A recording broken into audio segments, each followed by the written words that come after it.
All right, welcome back. It's Saturday, my chore day, and I have not done my chores today yet.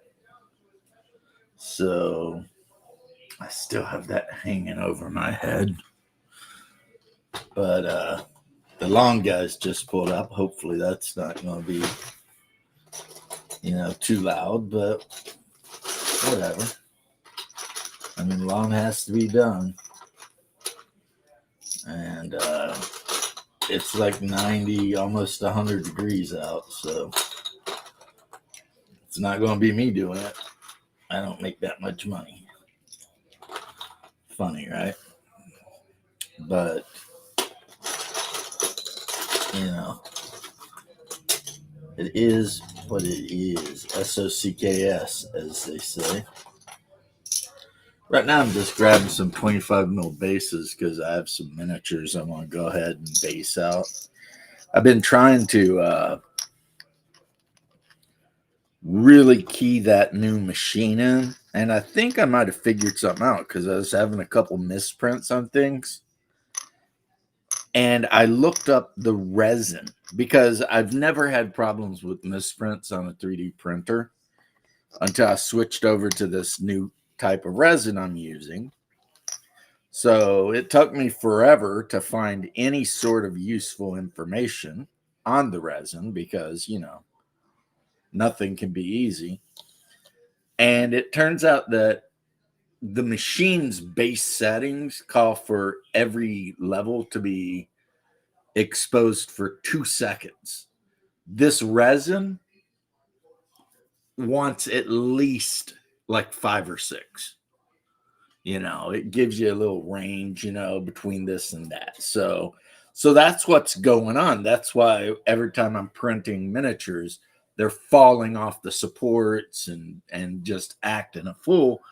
It's because the miniatures are underexposed drastically, you know.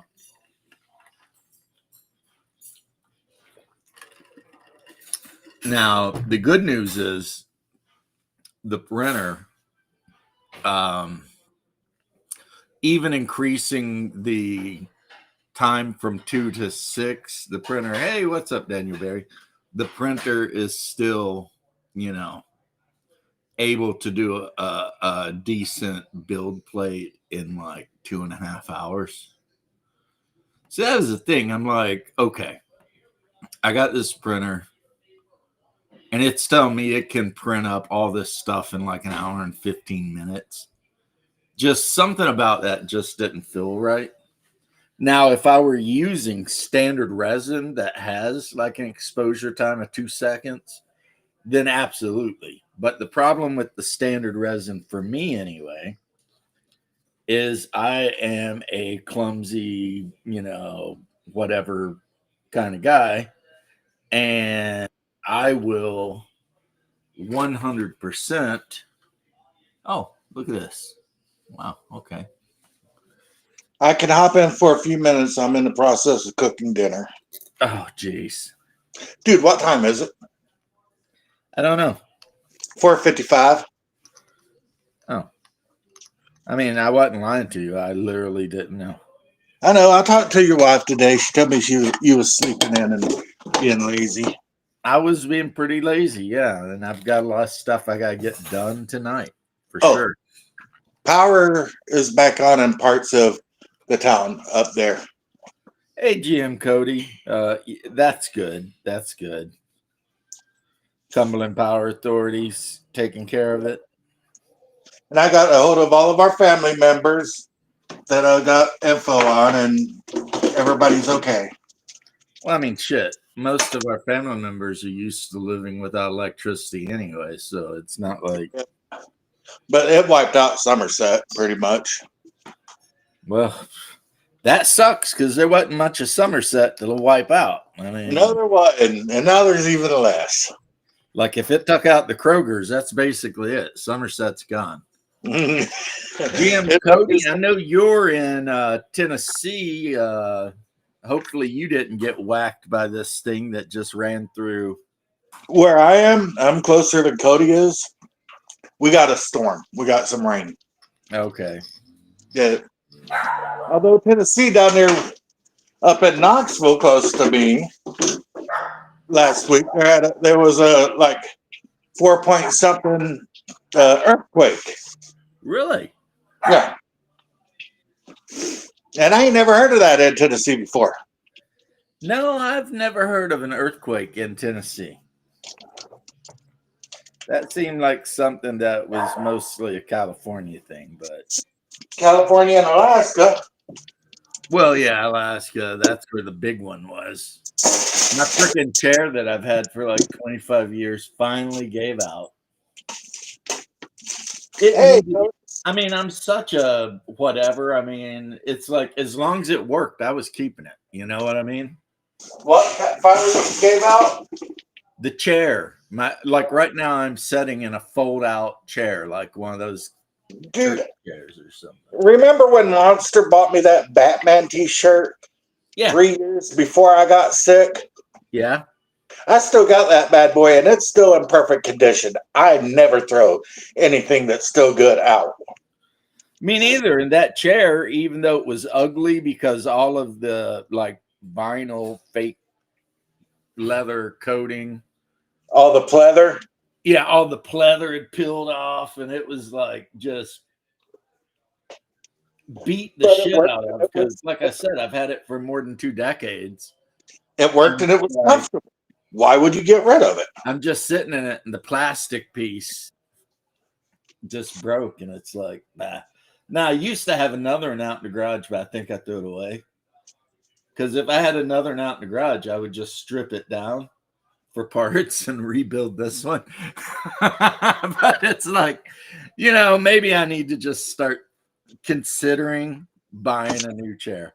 So Cody says earthquakes do happen, but they hardly feel them, and they're pretty low. See, I have never, ever felt an earthquake in 2 bottles. the Commonwealth of Kentucky, ever. Right on the way out.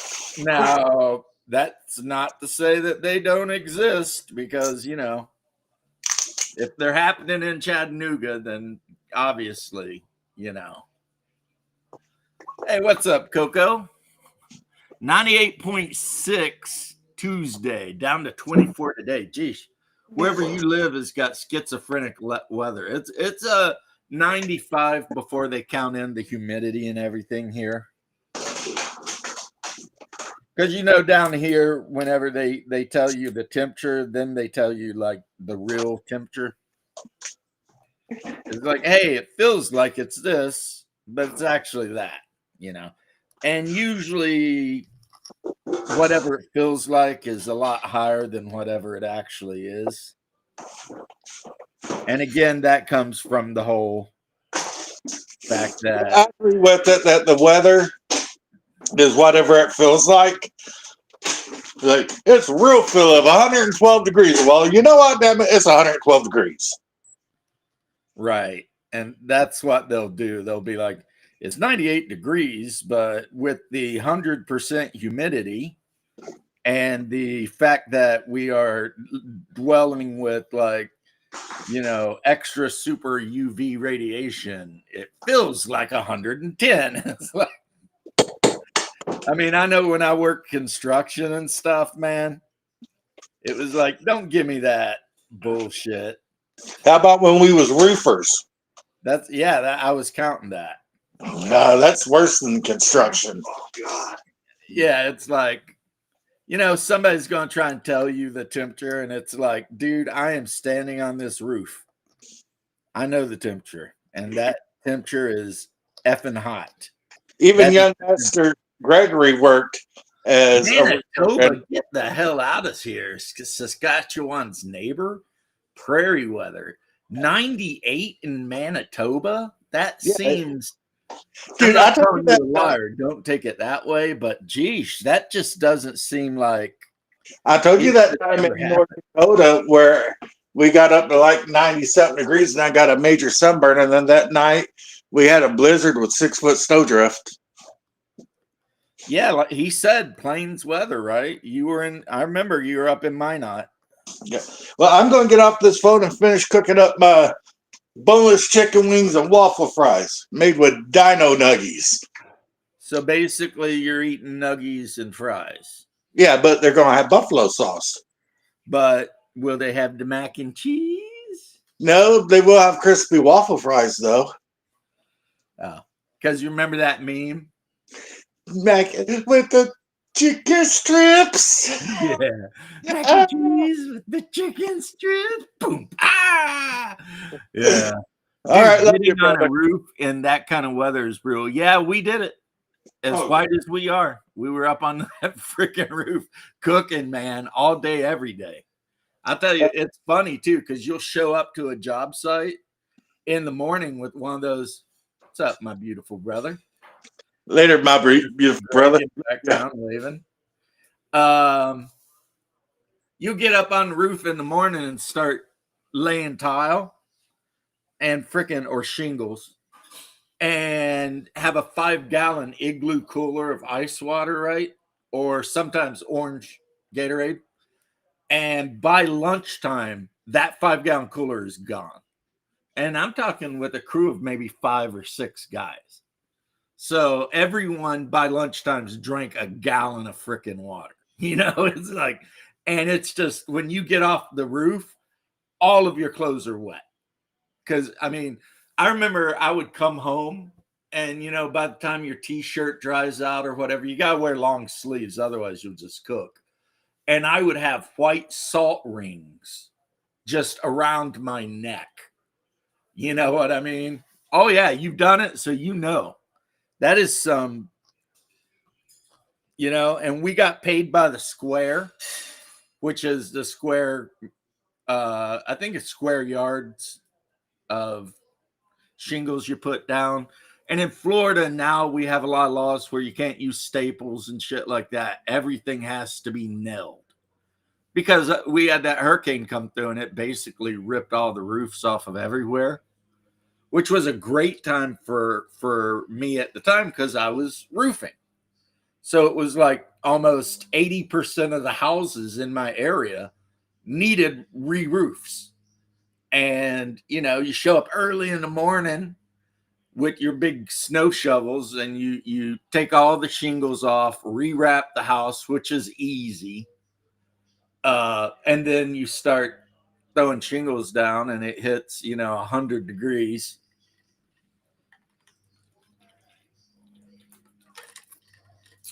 Oh, I was in my 20s back then, late 20s.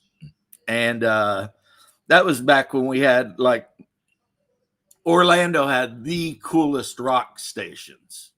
Hey Jose, how you been, homie? And man, we'd listen to like WDIZ Rock 101 or whatever. And it was like you had 96.5 classic rock. And you know, and Larry the Cable Guy wasn't famous back then. He was just a guy that called in to like DIZ or some shit to tell jokes during the day. Manitoba, where the wind comes rushing across the plains, where every guy hopes not to get ate by a polar bear. Anyway, I'm sorry. I'm not making fun of you. I really ain't. I know sometimes some people might say that I'm harsh with the Canadian bros, but trust me, I love my Canadian bros. Got some heavy rains. No one is surprised though. You live in literally the tropics. So honestly, I would expect you to get heavy rains pretty much daily. Florida during spring, because we're in the subtropics where we are, every day about 3:30, we will get a torrential downpour with thunder and lightning and all that shit for like 1 hour. And then it'll go away. And it happens like every single day. You know, it's just like, all right, you know. We even, believe it or not, in Florida, we call it the rainy season because it lasts for like 2 months. Right when you're going out of winter into spring. It's just like 2 months of the rainy season. You can set your clock by it pretty much. It's like every day about 3:00, 3:30, torrential downpour. So at least it's nice enough to wait until after all the roofers are off the roofs and on their way home. And of course, anyone who's ever roofed knows about the rain turtle. You know,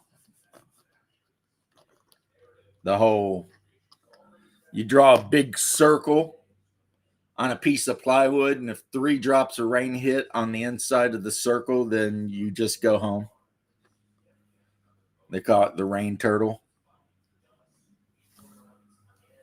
It's kind of stupid, but it's just what they did. Oh, yeah, so you can handle it, man. Yep, like Bear says, the Gen X GM, all we got to do is survive the next couple of years when a lot of the singing slave songs outside of, our government buildings boomers drop off. And then it'll be Gen X and Gen Z doing the majority of the voting. And we're 2 generations of no nonsense BS kind of guys. A HARP project. I don't even know what, high altitude something, maybe. I'm guessing because I really don't know. Is that like the people who believe that airplanes that fly over are like emitting chemicals into the atmosphere?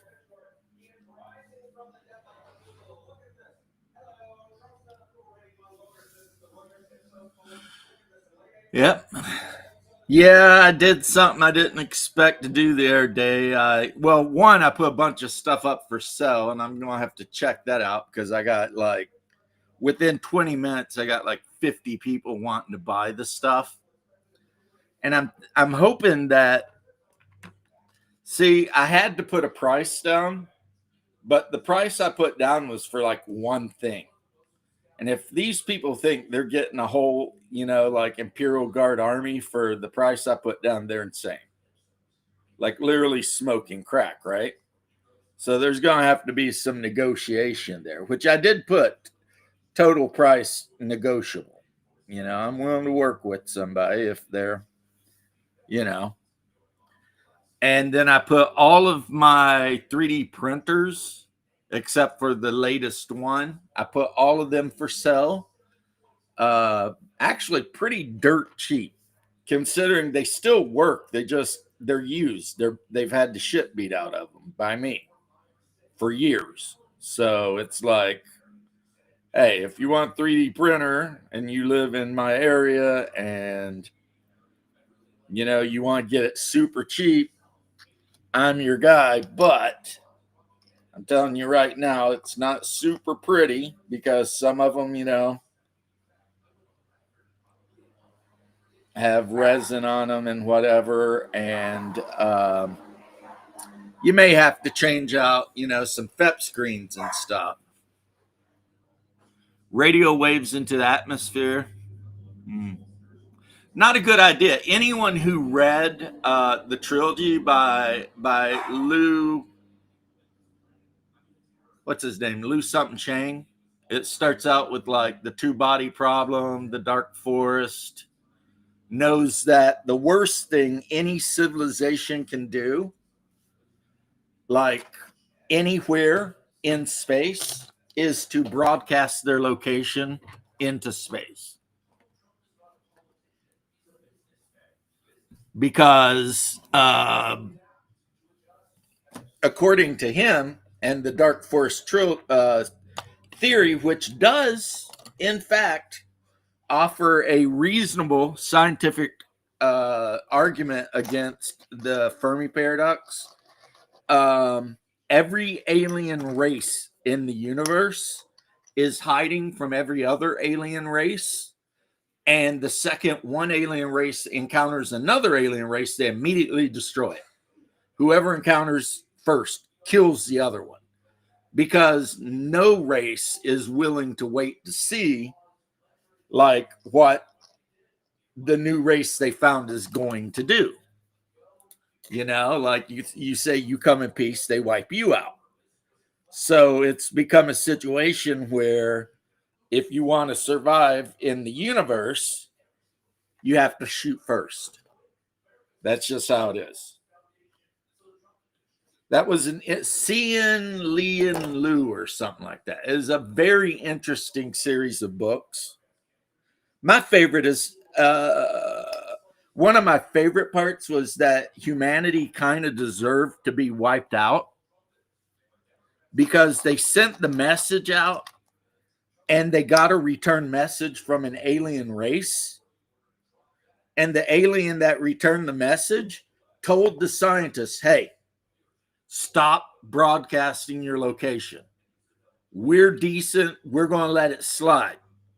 But let me tell you, there are other, civilizations out here that will not think twice to completely wipe you out. Stop doing this, okay? And you know what the scientists decided, right? Screw that guy. Let's keep doing it. And then later they got a second message from a second civilization. And it said, hey, we are the, I forget, started with an X or something. And we're coming your way to completely eradicate your species. At the speed of travel, it's going to take us about 400 years. But yeah, we're on the way.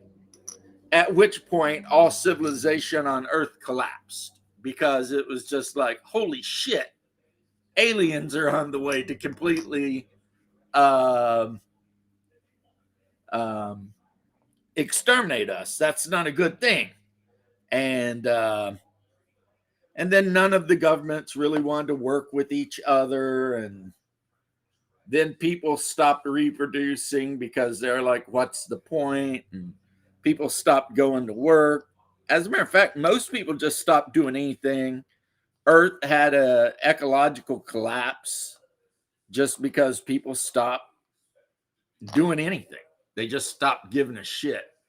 Yeah, that's kind of the dark forest, except in the dark forest, it's everyone wipes anyone they encounter out. No questions asked right off the bat. And that's how the theory is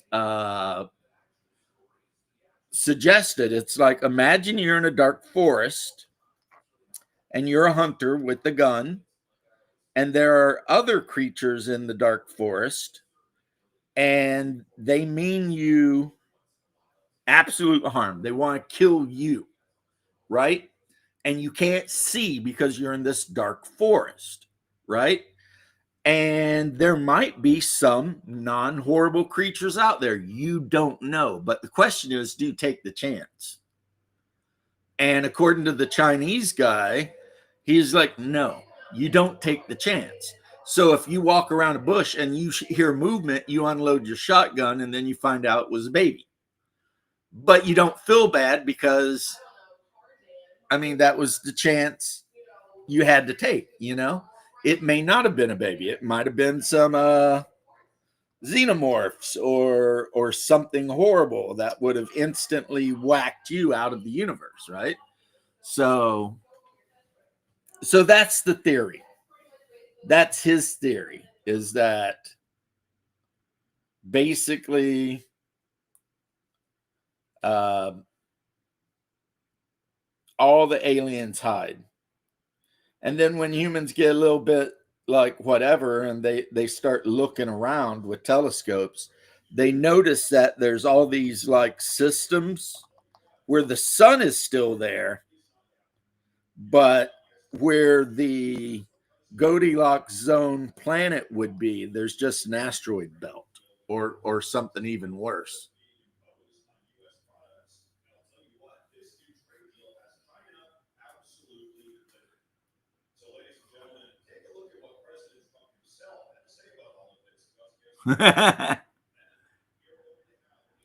Yeah, it's go back where you came from. It's like, wait, what? Yeah, it's Cian Li Lu or Cian something Lu. He is a Chinese author and apparently also brilliant. I don't know. I don't know. He might be the smartest guy ever. You know me in China. I love China. I love the Chinese people. But the novel is very deep because not only does it go into okay, why the Fermi paradox? Well, because everyone's out here wiping each other out. But then it goes into what would the effects on the human race be if another far more technological race sent us a message saying they're on the way to destroy us? They'll be here in 400 of our years. And the effect was not good. I'll just tell you that. It was like people just stopped giving an F. You know, no one cared about anything anymore because it's like, where are you going? You call somebody up and you're like, hey, Bob, why didn't you show up to work today, man? We got, all these houses we got to get built. And Bob says, hey, F you, we're going to die anyway. So who cares? And that was kind of his theory that everybody would be like, yeah, screw it. We're all going to die anyway. Who cares? And now, whether you believe that's possible or not, that's something we could debate about. But I mean, there's a few of you listening in. If you have questions about literally just about anything, it would help me greatly if you ask them. Otherwise, you will be exposed to just my weird train of thought, my weird stream of consciousness just going off the rails. And me talking about my 3D printing. So hopefully this next 3D print is going to be beautiful because I increased the exposure times to where this resin wants it to be.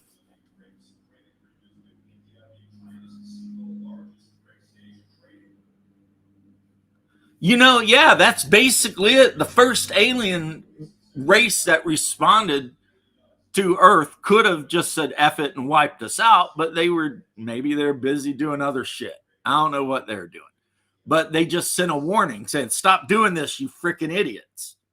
Because the universe is full of hunters that do nothing but find other, alien civilizations and wipe them out. Because, it's like they believe with all of their whatever, because they're aliens, that's how they preserve their existence, that they have to wipe the other guy out or the other guy will wipe them out. And unfortunately, that has been kind of the mode,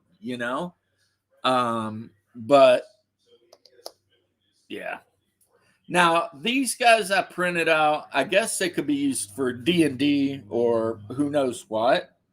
I've got a couple of them because 2 of them didn't come out. 2 of them did, but they'll come out this time. This is, of course, some of you might recognize her if she focuses in. Come on, focus in, Nadja. This is Nadja of Axios. So from What We Do in the Shadows, the series. And of course, you can't have Nadja without Laszlo.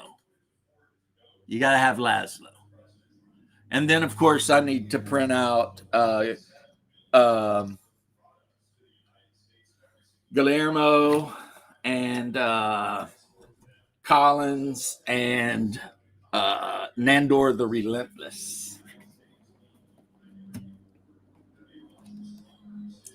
They even got STLs for the Nadja doll called Possessed Doll. And it's just Nadja, but as a doll. And it's like creepy. But that's because I am creeped out by dolls. Anyone else out there creeped out by dolls? Because I'm creeped out by dolls. And my mom has like 100 glassy-eyed dolls in her living room. So the whole time you're sitting in her living room trying to watch a movie or talk to her about stuff, there's literally like a couple hundred eyes just staring you down. Right? And she likes her dolls to look as realistic as possible. So I'm not a fan. But anyway, I've got these braziers to paint up. There's a sacrificial altar that they go with. And I've got a couple of Pomeranians. For people who like Pomeranians, you can't barely see it because of the way. But, yeah, a couple of little Pomeranians. I'll probably paint this guy up like my last one, and I'll paint this one up, the really active one that's jumping. I'll paint him up like my new one, Ghost. Or Ghost. His name is not Ghost, it's Bear. Because he's super freaking outgoing and energetic, and he likes to go out in the backyard and run in circles and bark at the fence. So, and he's mostly white, but he's got a little cream color on his back. But, and then I printed out a couple of trolls from, there's an actual creator called Dungeon Dwellers or something. And he just makes STLs for monsters from like AD&D. That's all he does, or basic or whatever, right? And while they're not quite as awesome as the ones made by Otherworld Games, they are pretty good. Like he made all these bullywugs, which might be hard to focus in on because of how dark they are. Yeah, let's see. It's like, but so these bullywugs mixed with the Otherworld Miniatures bullywugs I own, that means I have like 20 bullywugs. And that's good because, you know, the average level of the group that I run right now is like 6 or 7. So if you're going to attack them with bullywugs, you need a ton of them, you know. You need a few. If you're going to attack them with trolls, you need like 4 or 5, you know. Otherwise, it's just too easy. And then another thing I can talk to you about real quick is these right here. Ever Model Train Accessories 25 millimeter bases.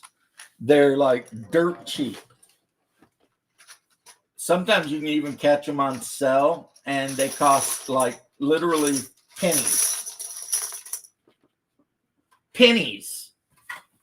And if you do a lot of 3D printing, or you just want these particular, I like these kind of bases better than like the Warlord Games bases, because you can magnetize these. You know what I mean? And to me, that's a big deal. I want to be able to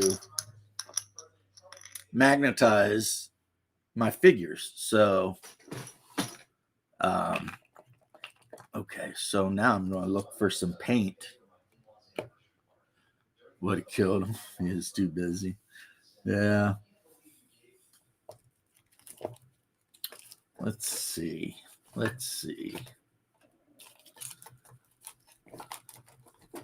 So yeah, I'm gonna have the main cast from What We Do in the Shadows, but who knows? The Nandor one could make a cool fighter because he's kind of got a saber on his resting on his shoulder, and he's dressed up like Nandor show. So the Nandor figure could absolutely make a good D&D fighter. Hey there. How you doing? Oh, there. No, I was streaming like around the same time as you, and I didn't realize you were going to be streaming. And sadly, the conversation wasn't flowing. And I do this to talk to people. So I said, you know what? James is streaming. Here's the link to his show. Come on over. I'm going to go talk to James. I didn't know you were streaming. I'm sorry. Oh, no, it's not your fault at all, man. Like, because I actually look. Now, Bruce, sometimes he'll stream, but he streams like 16 hours a day on a Saturday. They're doing his game, right? So in his game, they're always streaming like, crazy. I couldn't play that long. I'd go crazy. No, I was showing off that I printed out the STLs for the characters from What We Do in the Shadows. Oh, nice. And talking about the only one that really couldn't be used in a D&D game is going to be Colin Robinson. Because, I mean, he's standing there dressed in business casual with glasses. Imagine like the village witch, right? Right. But like Lazarus and Nadja of Axios and Nandor, they absolutely could fit in most D&D campaigns. They called me Nandor the Relentless because I was relentless. I was relentless. People would say, no, don't, stop. And I would just do it anyway. I would just keep doing it. Yeah. Do they have a figure for, what's his name? The familiar. What's his name? No, I haven't got a figure for him. What the hell's his name? I don't remember. Oh, no, I do. Guillermo. Guillermo, that's it. Guillermo, yeah. Not only that, but his figure, he looks all happy and he's smiling and shit, but he's got a hand behind his back and there's a stake in it.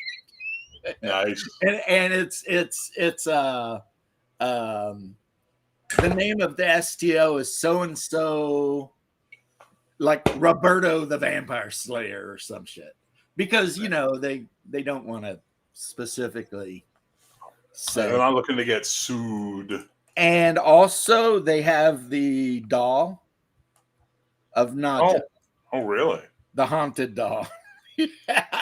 And it's in two poses, standing and sitting, and it's just the Nadja doll just sitting there. It's like, oh man, can you imagine throwing that thing in a D&D game? You walk into a room, this is sitting on a corner. Oh, the players would flip the fuck out. Close the door. Yeah. Even if it didn't have stats and it didn't do anything, it was just sitting in a chair, staring at the door, your players would tie themselves in knots before they got figured anything out. Well, I was telling the story of how my mother loves dolls, and it traumatized me because whenever you sit in her living room, there's like 100 very realistic dolls, and their little glassy eyes are just looking at you the whole time you're there. My mother had the ones like, that were those that were playing hide and seek, so they were facing away from you, and they had hands over their eyes. So there's no eyes, but no faces, but they were facing the wall. Fuck, those things freaked me out, man. I'm just like, ugh, one of them's going to turn around one day. It's just going to start moving. Fuck, no. Yeah, it's like, I'm not a fan. The only miniature like that I was a fan of, yep, Coco, you're 100% right, was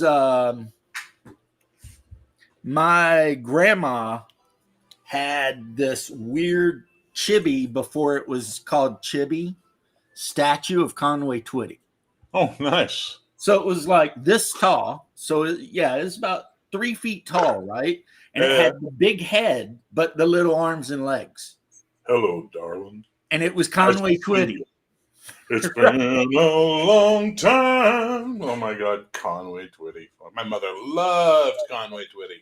I think that's just a thing with people, like the people who spawned us. Yeah. The ones that weren't like hippies. No. Even the hippies probably like Conway Twitty. I mean, Let's see, there was Conway Twitty, Loretta Lynn. Who's the George Jones. George Strait, George Jones, Freddie Fender, the fucking what the hell is it? Hank Snow Jr., Hank Snow, Hank Williams. Yeah, you had Hank, Williams Sr., Hank Williams Jr. Hank Snow Jr. Like, it's crazy. It was insane. Yeah. And then you had the Outlaws, and that was Johnny Cash, The Blue-Eyed Willie Stranger, Nelson, Willie Chris Nelson. Christopherson, Chris Christopherson, Johnny, and Waylon Jennings. Waylon Jennings, and they did that fucking song. I was a highwayman. Yeah, On Highwayman. the road Yeah. I did ride. Yeah, that bullshit. Yeah. Eddie Rabbit, from what I understand, he really likes A Rainy Night. He's a fan. I've heard he's a fan of A Rainy Night. He's a fan of A Rainy Night. He likes to hear the thunder, watch the lightning as it lights up the sky. You know, it makes him feel good. Yeah, it makes me feel good. Yeah. I mean, Earl Haggard, Earl yeah. Haggard, yeah. I love old country. I hate new country. Like, new country is just Southern rock. You know what I mean? It's like, Jesus Christ. It's Southern rock, but with stupider lyrics. Oh, yeah. Because, I mean, Southern rock, like Molly Hatchet and shit, Appetite for Destruction or whatever. I mean, that was cool, you know, or Skinnerd. I know everybody thinks, you know, Freebird or whatever, or Sweet Home Alabama, but they literally had like 50 hits. That, Yeah, you know, maybe in the South they had like 15 hits. Look, in the North you got they had Simple Man, Curtis Lowe. Yeah, no, don't know them. Dude, they had Dude, it's whatever. Southern rock. You're in the South, of course. Listen, I can start naming Canadian bands that had hits, and you'd be like, "Dude, what are you talking Well, about?" if you named Bryan Adams, I'd be like, "Hell yeah!"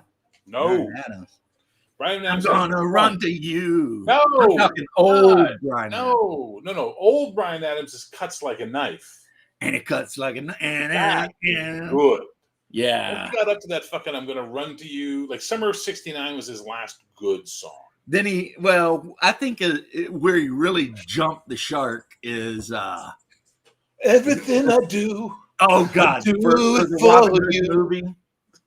Yeah, ooh, that smell. Give me 3 steps. I mean, Yeah, Yeah, Malachi there's- just wanted to be a hillbilly. Give him, come on. Malachi lives in Pennsylvania, but he wants to be a hillbilly. no, depending on where he is in Pennsylvania, he is a hillbilly. Malachi, are you in hillbilly territory in Pennsylvania? If he's in eastern Pennsylvania coal country up there in the Allegheny and stuff like that, he is like, me and him are like that. Is that where you are, Malachi?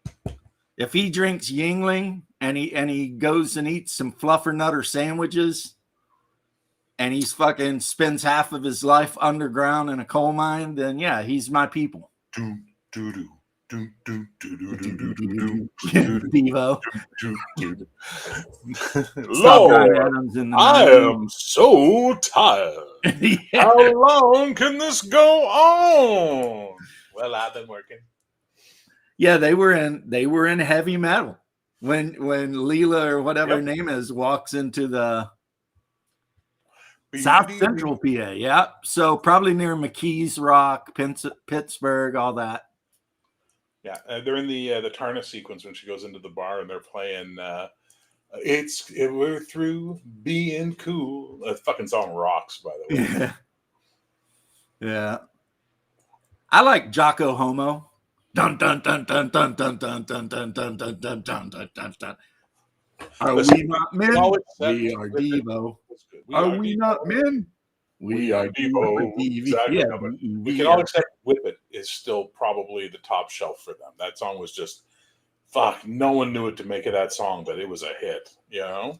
Well, apparently the name was shortened from De-Evolution because no one would understand it. They all met in college, and they were all strong proponents of the idea that we have not evolved; we've de-evolved. Yeah.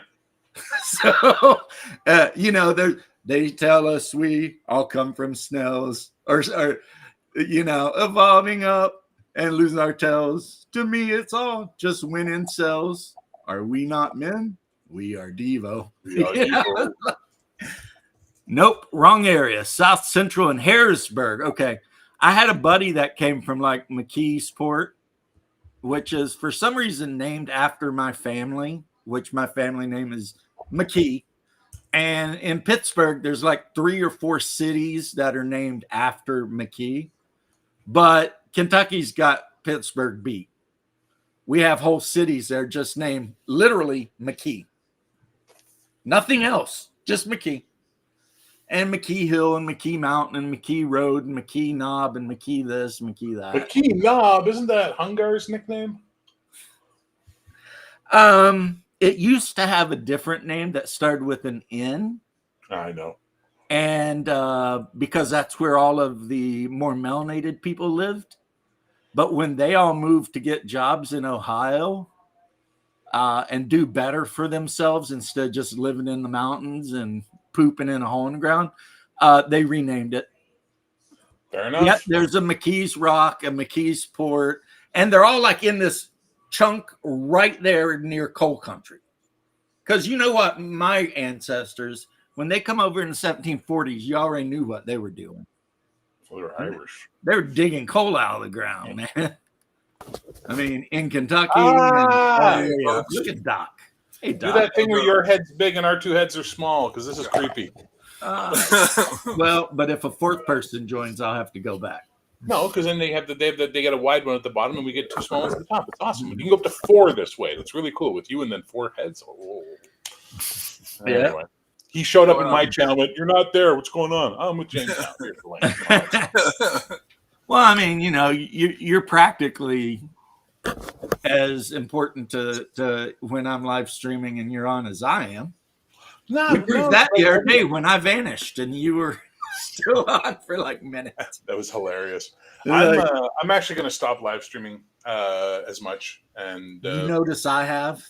yeah, because people I don't didn't live it's not like stream the old days. yesterday. I don't think I live streamed. I might have Wednesday, but I didn't Tuesday. I'm starting to like, kind of, you know, because then it gives you a day for things to happen for you to talk about.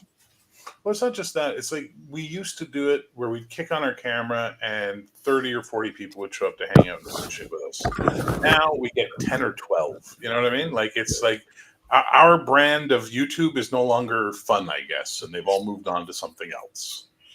Well, I mean, you might have got 30 people. I've never got more than 20. I've seen you get big numbers. I've seen you have like 25, 30 people.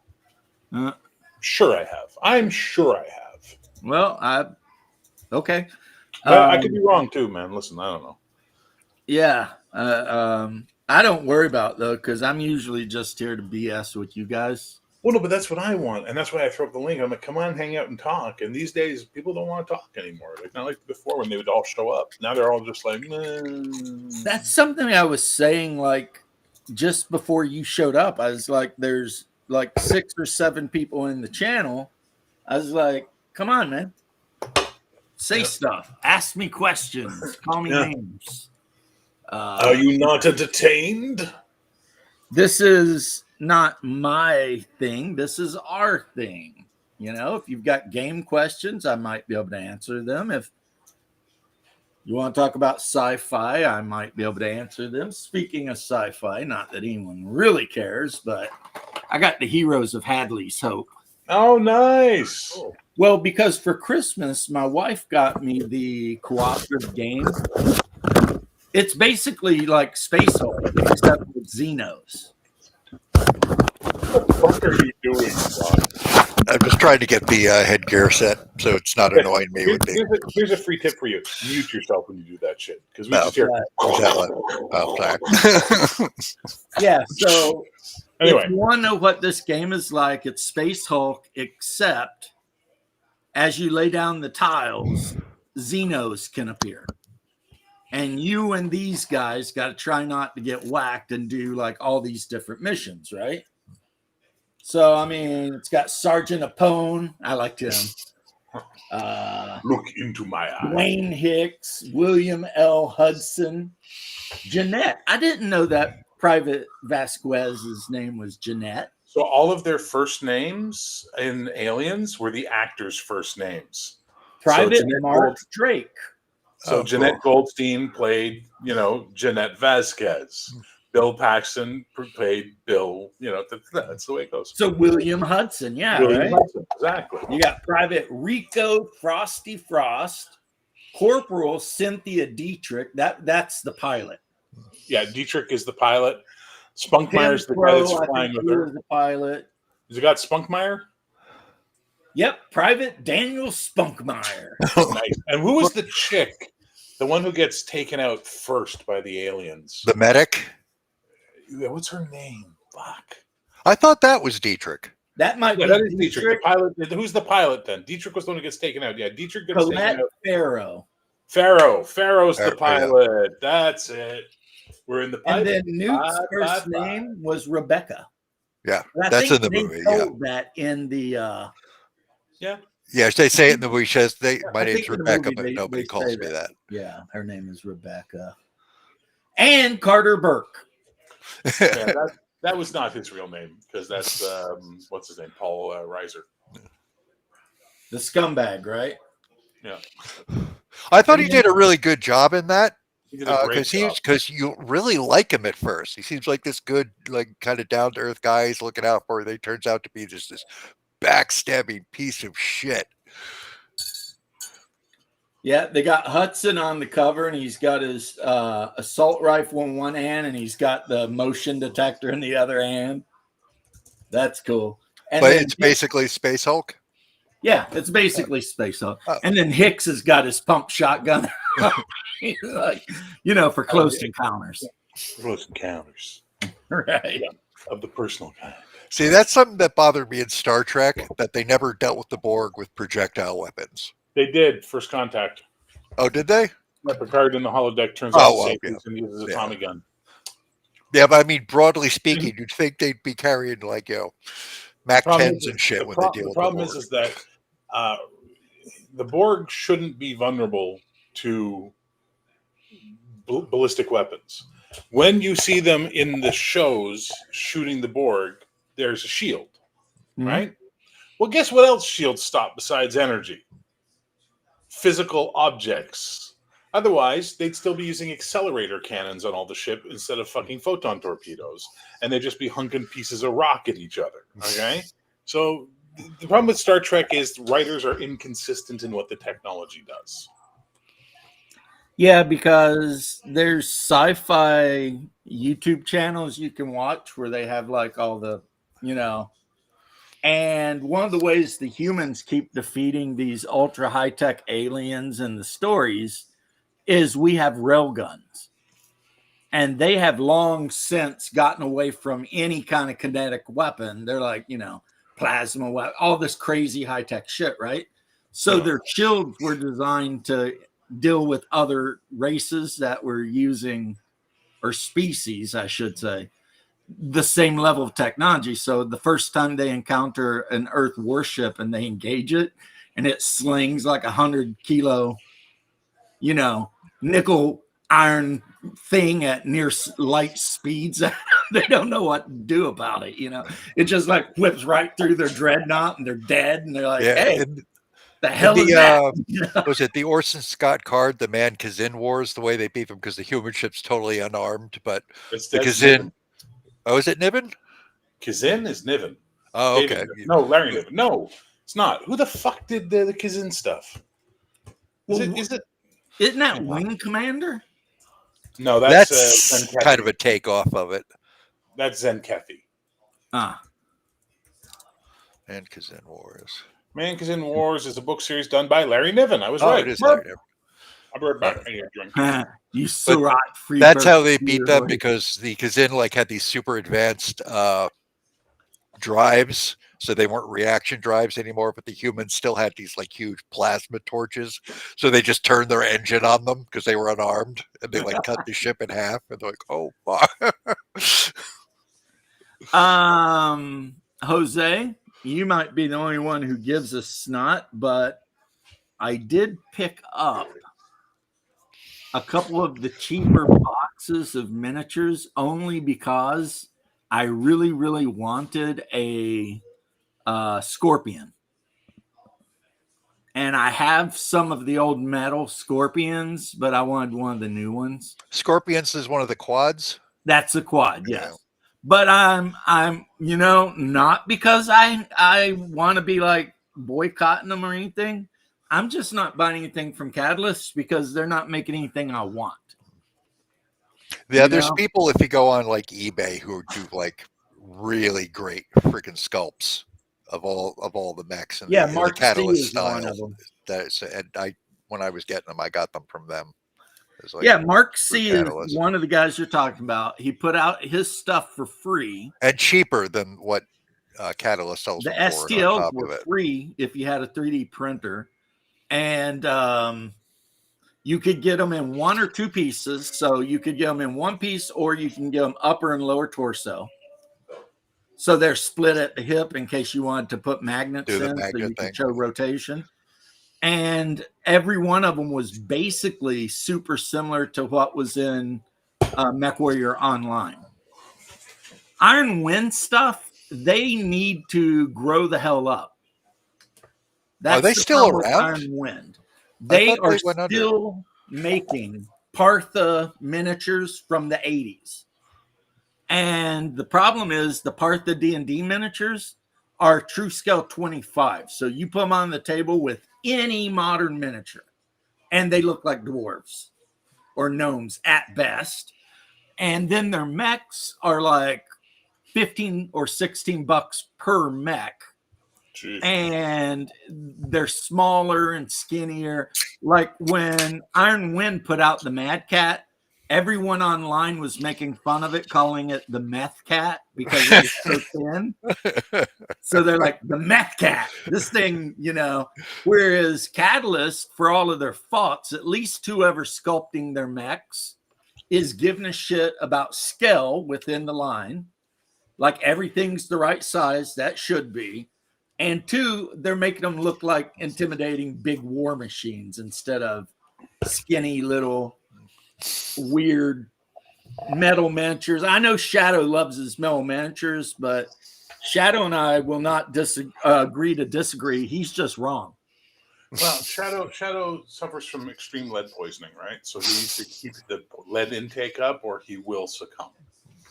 Right. It's a common problem amongst ancient, whatever the fucks he is. Well, I think he's like maybe he's got access to the Philosopher's Stone. I think he's got access to something. Yeah, he needs all that lead to convert to gold. Yeah, well, he's working on his potion of immortality, which everyone knows the primary ingredient is mercury. Red mercury.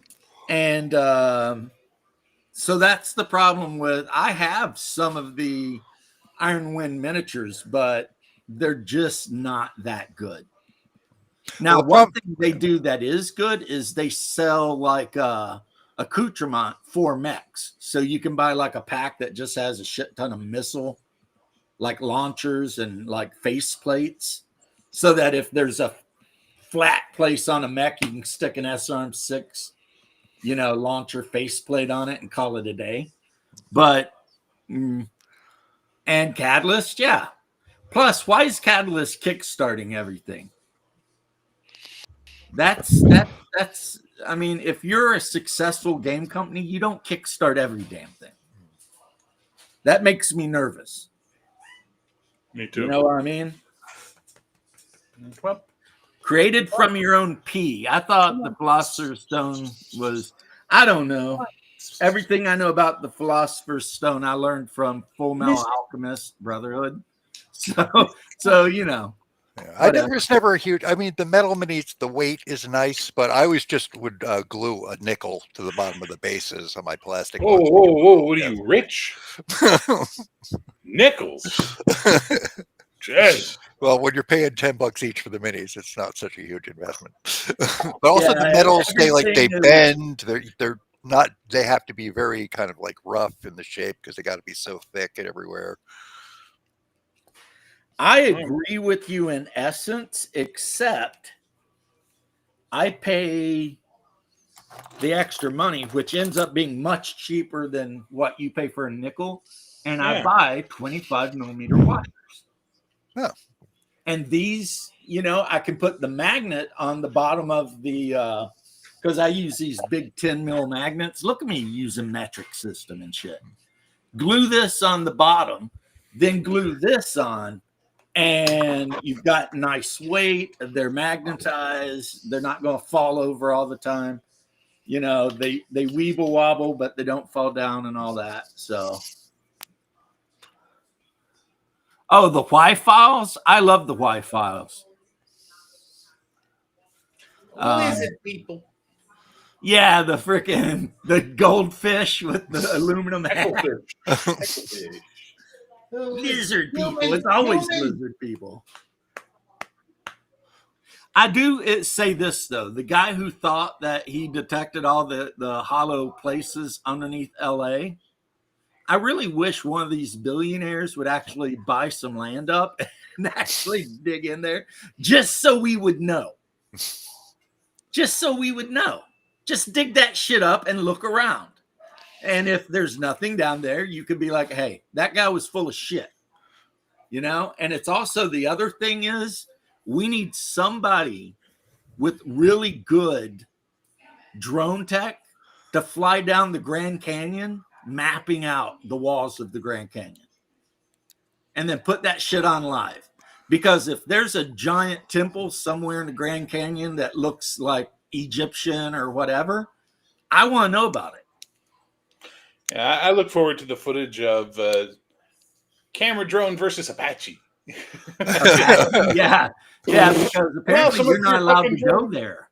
Dude, they got helicopter patrols all the fucking time on that airspace. Which makes me even more nervous. How did I feel about getting a shout out from Razor last night, James? It made me warm and fuzzy in my no-no square. And not the first time, though. Razor Fist and me are on the DL, I think, bros. Because he has called me out multiple times. What did he give you a shout out for? Amazing. When he does a live stream, he gets like 100,000 plus people. Yeah. You know what I mean? Shout out he gave you. For whatever reason, he will watch my channel, especially if it's Battletech related, because Razor Fist loves Battletech. And he's like me, he's a Free World League guy. Like on his leather jacket. What was the shout out he gave you? Oh, he said, hey, James, thanks a lot. Yeah, you're awesome. Love your channel, bro. Nice. Etc. Good for you. Know? He posted on one of my videos. He actually commented and was like, love your channel, man. Keep up the great work. I mean, I don't know. Nice. Yeah, it's nice.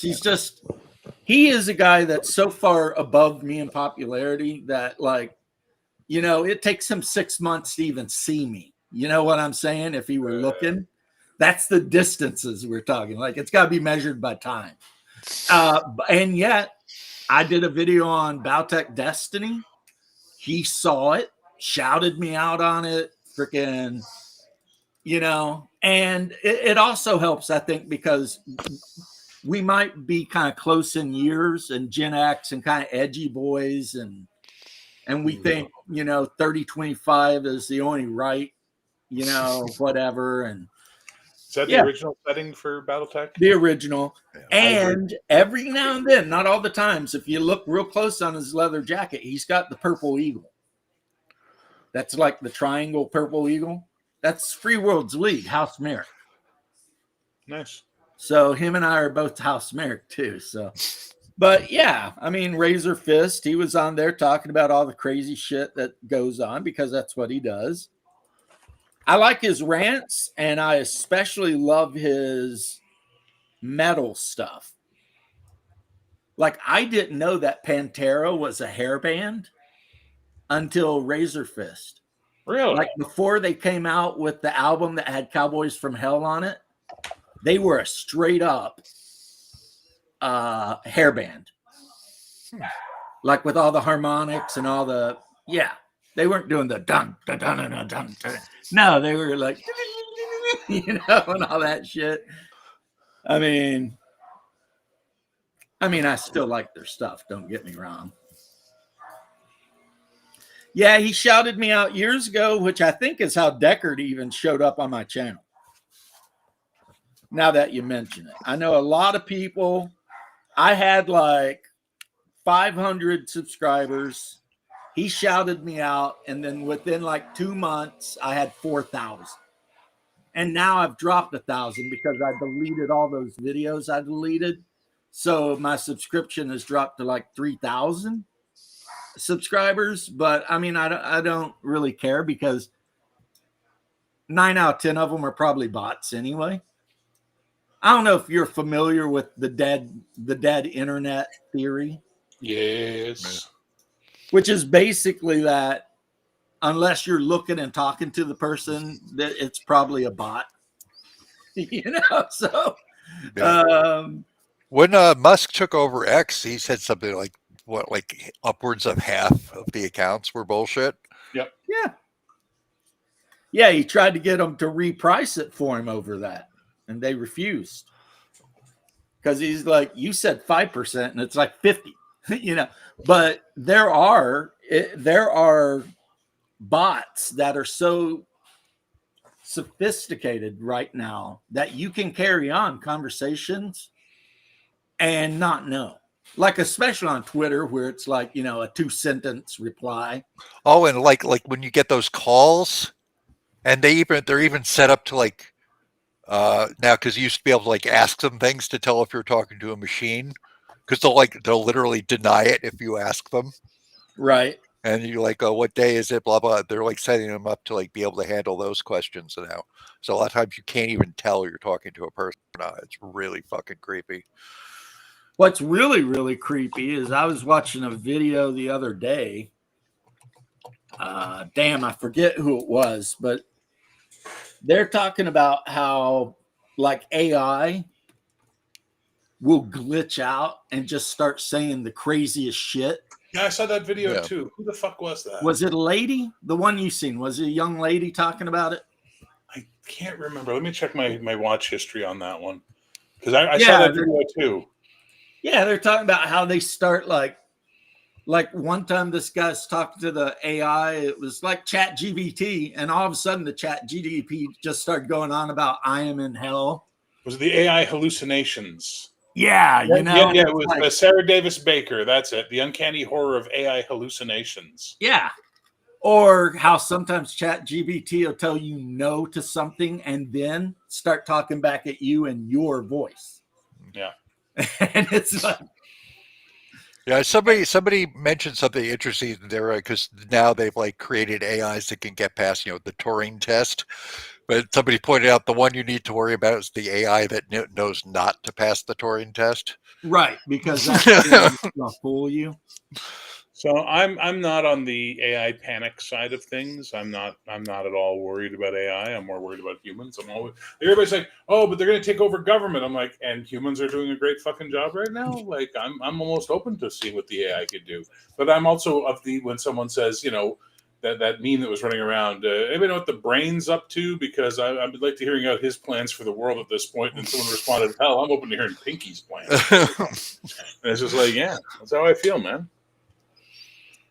My thought, which is a little bit more woo-woo, to be sure is, and I think I only have the fact that I played a lot of Doom when I was very young to thank for this, is if we create something even remotely similar to an AI, could it be possessed by a demonic entity? I don't know. But remember in Doom, you had cyber demons and shit like that. You mean like Goldman Sachs? Well, I mean, those are humans. But still, we know humans can. But the thought is, what if we create a thing that's super easy for evil things from another dimension? Let's keep it scientific and just say evil things from another dimension to take control of. Sure, why not?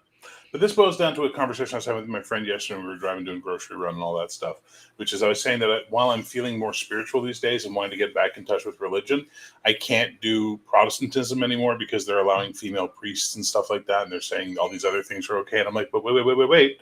Whether I agree with it or not, your holy book that you're telling me is the word of God literally says that's not allowed. So clearly you don't believe in your own shit you're selling. So that's not good. And I think, no offense to any Catholics out there, just no when it comes to Catholicism. Just Roman Catholicism is not for me. So I was saying that Eastern Orthodoxy seemed like something I'd be more interested in, but then it's like, which Eastern Orthodoxy is it? Greek, Russian, the middle, the Balkan. Which one do you go with at this point in time? So the demon thing, fuck it. Religiously, there's only one Eastern Orthodox, but traditionally, Malachi, we're getting feedback from your computer, man. Mute the goddamn thing. Sorry. Fucking Malachi. yeah, it's all about the tradition. Like doctrine is identical, but again, like I told you, Greeks eat pastries, Russians eat pancakes. Yeah. So for me, I'm just saying, let's have some demons, because that'll sort out which religions are on the up and up real fucking quick. You know what I mean? Well, I wouldn't want to knock on anybody, but okay, sometimes I do want to knock on people, but any religion that denies the existence of demonic influence on earth is not Christian. Right off the bat. Because Christ himself dealt with it. It is recorded, So if you're going to call yourself a Christian and then deny entire sections of stuff that Christ did, what are you doing? So I get what you're saying. Now, the new Pope apparently has said already there will never be female priests. It's not happening. He ain't doing it. Timothy 1:14, I think. Leo. No. It's the book, yeah. Which was written by Paul, I think. Yeah, suffer not a woman to teach men or something like that. And it's basically, it was in relation to the church and the idea that no, don't do that.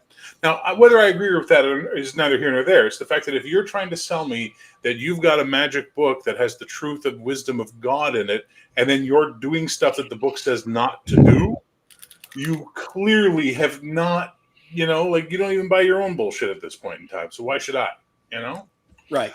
The Mormons have a big problem with that because the original Book of Mormon has some really messed up shit in it, which they're trying to walk back now. You mean some racist stuff? Like straight up racist? Yes, I know. I read it. I have an uncle, actually two uncles, but one stopped being Mormon that had converted when they worked out on Desert Ranch. Because if you wanted to get promoted above just a plebe, you had to be part of the church. And if you just walk into the church on any given Sunday, it just looks like Baptists. It's when you actually get into study of the Book of Mormon and stuff that you start being like, some wild ass shit. But they believe black people were the spirits that refused to take a side in the war in heaven. Yeah, that stuff they're trying to backpedal. Yeah, all the good angels that fought for God and Christ, they were born blonde and beautiful and delightsome. That's the word they used. And then, of course, the ones that fought for Lucifer, they become demons. I think I'm going to look into space Mormonism, the Church of Scientology. I mean, I have no problem with Mormons themselves. Every Mormon I've ever met has been just like super mellow and nice. Oh, yeah. Yeah, they're some of the nicest people you'll ever meet. Oh, yeah. But on the DL, they got some weird shit going on, too. Everybody does so. Like when my uncle converted, my aunt come around and started like doing these genealogies on like everyone in the whole family in this big book, which when she was done, she had to mail to the main temple in Utah. It's like the Mormons actually own like ancestry.com and they own a couple of those things. All that shit, man. They are super hardcore about who's related to who.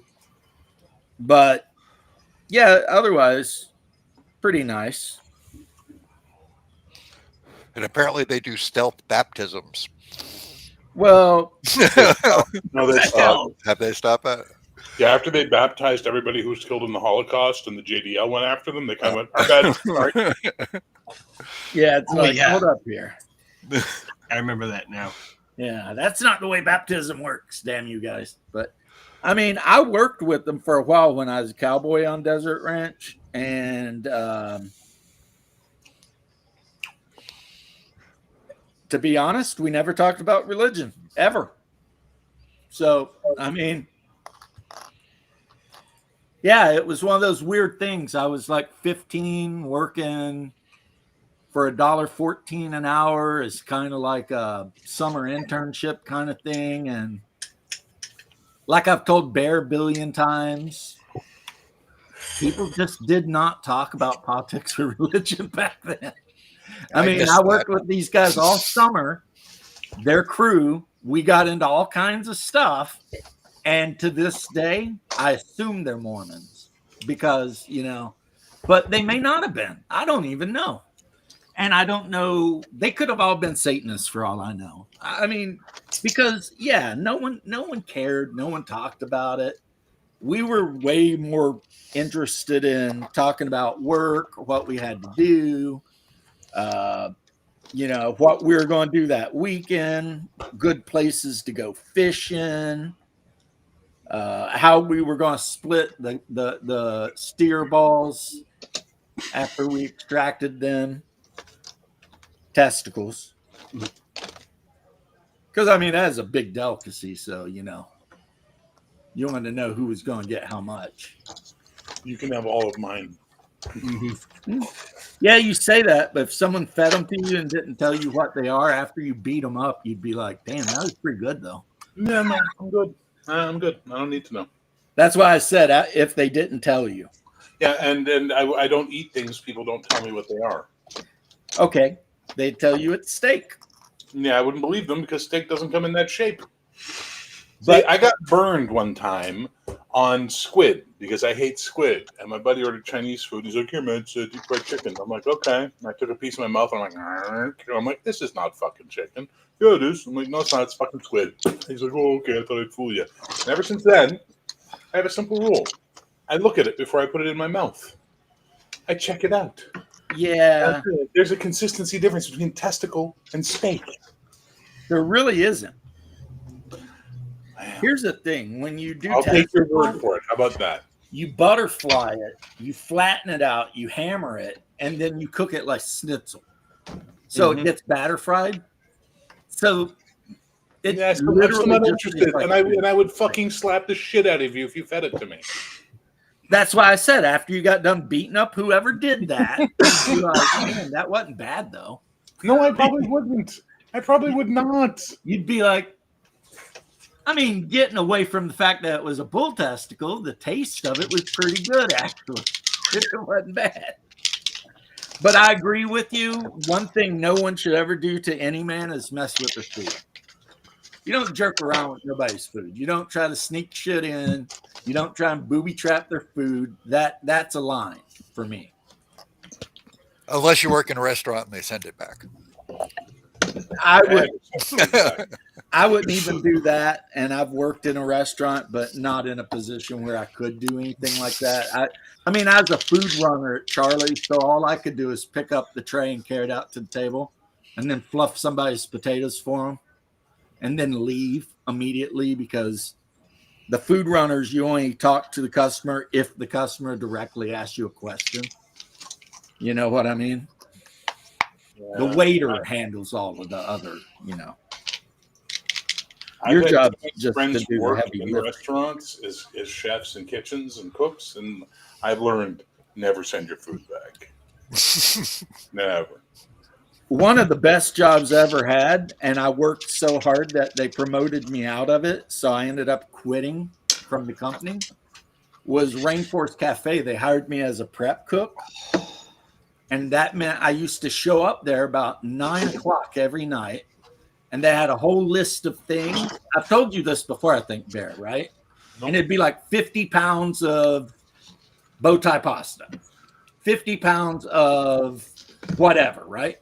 And I would spend from 9 to however in the morning, the 8 hours or whatever. And there was a team of us, and we would just kick on the radio and cook all of our stuff and weigh it out and measure it in little bags and put it and make sure the freezer's right. No one effed with you. It was brilliant. And then the executive chef noticed I was really good at the job, so he wanted to promote me up to doing stuff like on the line. And I was like, no, I'm out. And, I was like, can I go back to being a prep cook? And he's like, sorry, we need you here. And I was like, oh. And I was like, well, here's my notice. I'm leaving. Because I just didn't need that stress, It was like people yelling at you all the time and shit. I was like, I don't need this. I miss the good old days when I showed up at 9 and cut tomatoes for 4 hours and then measured them out into little weighted bags. I mean, and then went home and it was great. And then I could wake up the next day around noon and play frickin' Final Fantasy Tactics for like a couple hours and do whatever I wanted, But which is weird that I ended up becoming the job I ended up going for because of the stress issue. But it's a different kind of stress. Like being a firefighter, yes, it's stressful because you could die, but you ain't got 90 people yelling at you nonstop about, why is this not this way and this not that way? And it's just like, I would rather risk my life than be yelled at by some waitress. Like, fuck off, get out of here, Maybe that's sexist, I don't know, but I just couldn't do it. But all the guys out there fry cooking and making sure that when I want my fryinator or whatever from Checkers, hats off to you. I mean, nothing but respect and love to those guys, but I'm not the one, That's all I can say about it. Yeah. I hear you. I fucking hate my job right now. Can't stand it. It has no meaning. It has no value. It's just bullshit. You know what I mean? I was a bouncer. At least my job had purpose. You know what I mean? And you want to talk about nobody yells at you for long. Be a bouncer. You know what I mean? And you're protecting people. Well, and if you have the proper staff, if your waitresses and bartenders are not idiots, and your busboys never are because they're in the thick of it like you are, they know to be fucking nice to the bouncers because the bouncers are the ones that are going to handle the problem for them when it comes up, and it's invariably going to come up because when it comes to waitresses, 99% of them are running a scam somehow because there's no way they're getting by on basic fucking tips. You know what I mean? So they're eventually going to piss someone off, and you're going to have to deal with it. And it was nice. My current job, I have to actually be nice to people who are shitty. You know what I mean? I have to pretend to be nice to them. It's like, fuck you. Your mother raised you better than this. What are you doing? Come on. I know exactly what you mean, but like if someone were to yell at me back when I was on the job as a fireman, I would just do the yes, sir, yes, ma'am, try and smooth it over and get the hell out of Dodge as soon as possible. You know what I mean? Well, you try, but I work in business to business marketing right now. Right. So you can't get the hell out of Dodge. No, I gotta do it. You know what I mean? It's pissing me off. It's making my life miserable. But the problem is I'm 54, turning 55 in a couple of months. Oh, you're younger. younger. Got a lot of career options left, baby. You are younger than me there, Bearster. How old are you? 55. Oh, there you go. Just turned youngins. Yeah. Oh wait, no, I'm the youngin here. Fuck, I just turned 55 in April. Oh, congratulations. Yep.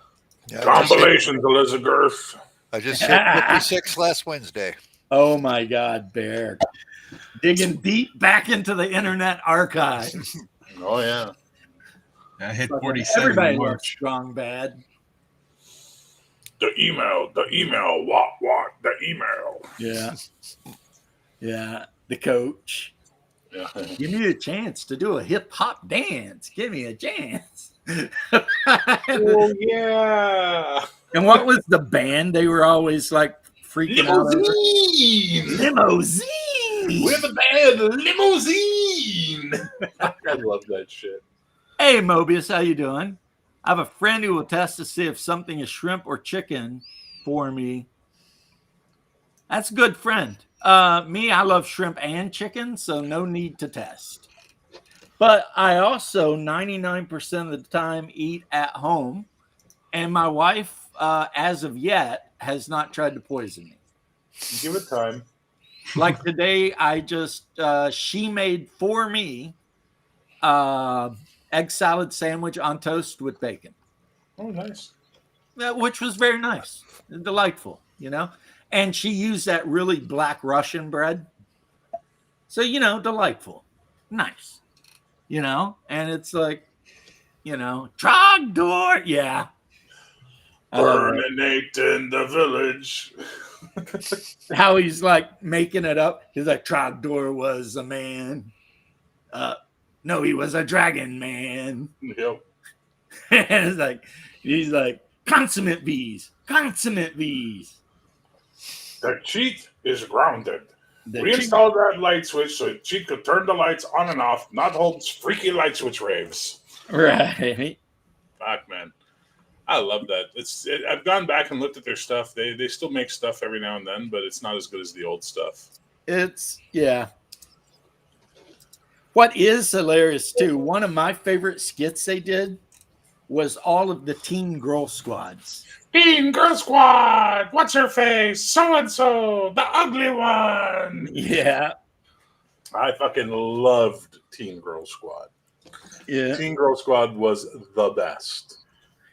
Get ready to look so good. So good. Yeah. The one chick gets bit by possums and she's like, Awesome! My Arrowed!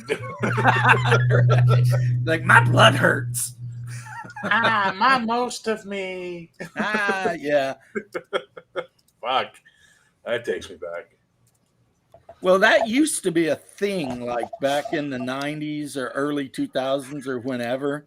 Is like you knew the day the new Strong Bad was coming out. Oh, yeah.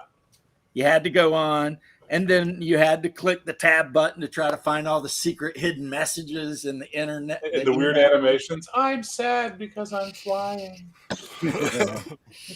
But I love that. Elizabeth. Compilations, Elizabeth. And you had the one guy that could have been Strong Bad's dad. Like he looked like Strong Bad, but he was older and had glasses and was balding. He only had like a little hair left. And he was like wearing a tie. And Strong Bad said he saw him at like a convenience store. And then Strong Bad's like, man, that dude was cool. Anyway. I miss the old internet. Oh, the old internet when you had like Weeble and Bob? I mean, like pre-social media. Let's just call it what it is. Yeah. You had Weeble and Bob getting into existential crises over who ate the pie. Pie gone. Candy Mountain. There was this page. Candy Mountain. Long gone. And it had these like weird like comedy bits. One was a flash animation of your roommate playing guitar, and it's a guy starting to play Closer to Fine by the Indigo Girls, but he keeps fucking up and starting over. So it's like, just as you're getting into it, it's like, oh, sorry, hang on, let me start. And he would do it again. Oh, nope, that's not it. It was just go on like that for an hour if you let it go. And then they had like the worst DVD features, and one of them was Tall Vision. Tall screen. Tall screen. I had a student ask you how to draw a dragon. You did it like Trogdor. Trogdor. He burninates all the thatch roof cottages. Burninating the village. Yeah, agreed, Mobius. There wasn't any outrage back in the day. You watched the one, like Weeble and Bob did weird videos about Magical Trevor and Get on My Horse and Badger Mushroom. And who was it that did the I Am the Pusher robot? I've come to save you from the terrible secret of space. And then the other one was the Shover robot, who has also come to save you from the terrible. And it's like, do you have a set of stairs? Go stand at the top of them. I am the Shover robot. And then the robots start talking shit about each other. It was a whole musical song. Like, remember, the Shover robot all is your not base functioning. belong to us. Oh, yeah. All your base are belong to, ha ha ha. I'm in your base killing your dudes. Yeah. I mean, it's like, you're right. the only way you could communicate with people back then was like message boards. Like the game I played back then, Dark Age Camelot, we had a server specific message board. And so there would be blow ups on the message board occasionally, but it wasn't a big deal. Somebody would call somebody a F face and, you know, whatever. And then it would be like, whatever, who cares, you know? It was all self-regulated back then. You didn't have these like crazy, because it was before the normies were online. Everybody who was online at that point was a weirdo. Right. We were able to do our weirdo things and handle our weirdo business. Well, remember ICQ? Yeah. Yep. IRC. I remember when logging in, it sounded like the bleep, bleep. And then I would play this game called Dunedain, and it was like a text-only game, and it'd be like, travel to the north. You encounter a troll. And you'd be like, use bastard sword. The troll has eaten you. You know? And then you'd start over. They got a name for those kind of games. I forget, but Muds and Mushes. Mud, yeah, that was it. Man, I thought that was the coolest shit ever. My first modem, you had to literally take the phone and stick the fucking receiver in the goddamn. Yeah, that was the problem with the internet I had, is you didn't have to stick the phone in, but if you were on the internet, then the phone didn't work. Yeah. Or Yeah, kick you. or it would kick you off, and then you'd be all Oh my god! And you were in the middle of downloading something, and you were almost done, and then your mother picked up the phone. What's going on with the phone? Why is it making And downloading stuff could take like years. Yeah, you download the video from Round and Round, and it's like only 12 more hours to go. What? Wow, this is lightning fast. Remember, you get like your friend would send you a picture, and it was like some topless chick, but it would be like, and you'd be like, shit. Oh, hair! I can see your head. Okay, I think your head's forming. Talk about foreplay. Boy, we worked for our porn in those days. Yeah. The only multiplayer game I played in those days was Star Trek, the Fleet Battles game. Starfleet Battles? Starfleet Battles, yeah. And it was just a black screen with little arrows or little enterprises or whatever that represented your ship.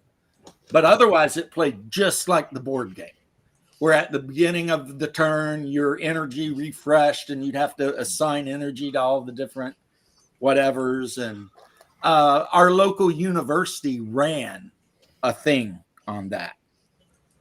And, you know, you could get in on it. And there were battles sometimes where there must have been, 100 players per side.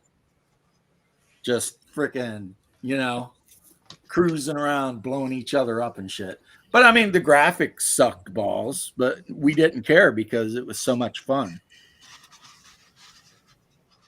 Yeah, that's like everything. Those were the days. Yeah, right. But yeah, that was yeah, the internet was good. Now I'm like, I don't know about the internet anymore. Yeah. It's like it's become too full of crazy people. No. But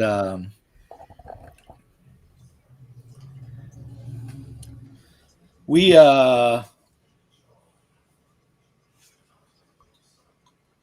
been I got to give somebody a ride. I'll catch you guys later. You guys all have a good day. Bye. Bye. Have a wonderful time. What a good friend. I was waiting for that.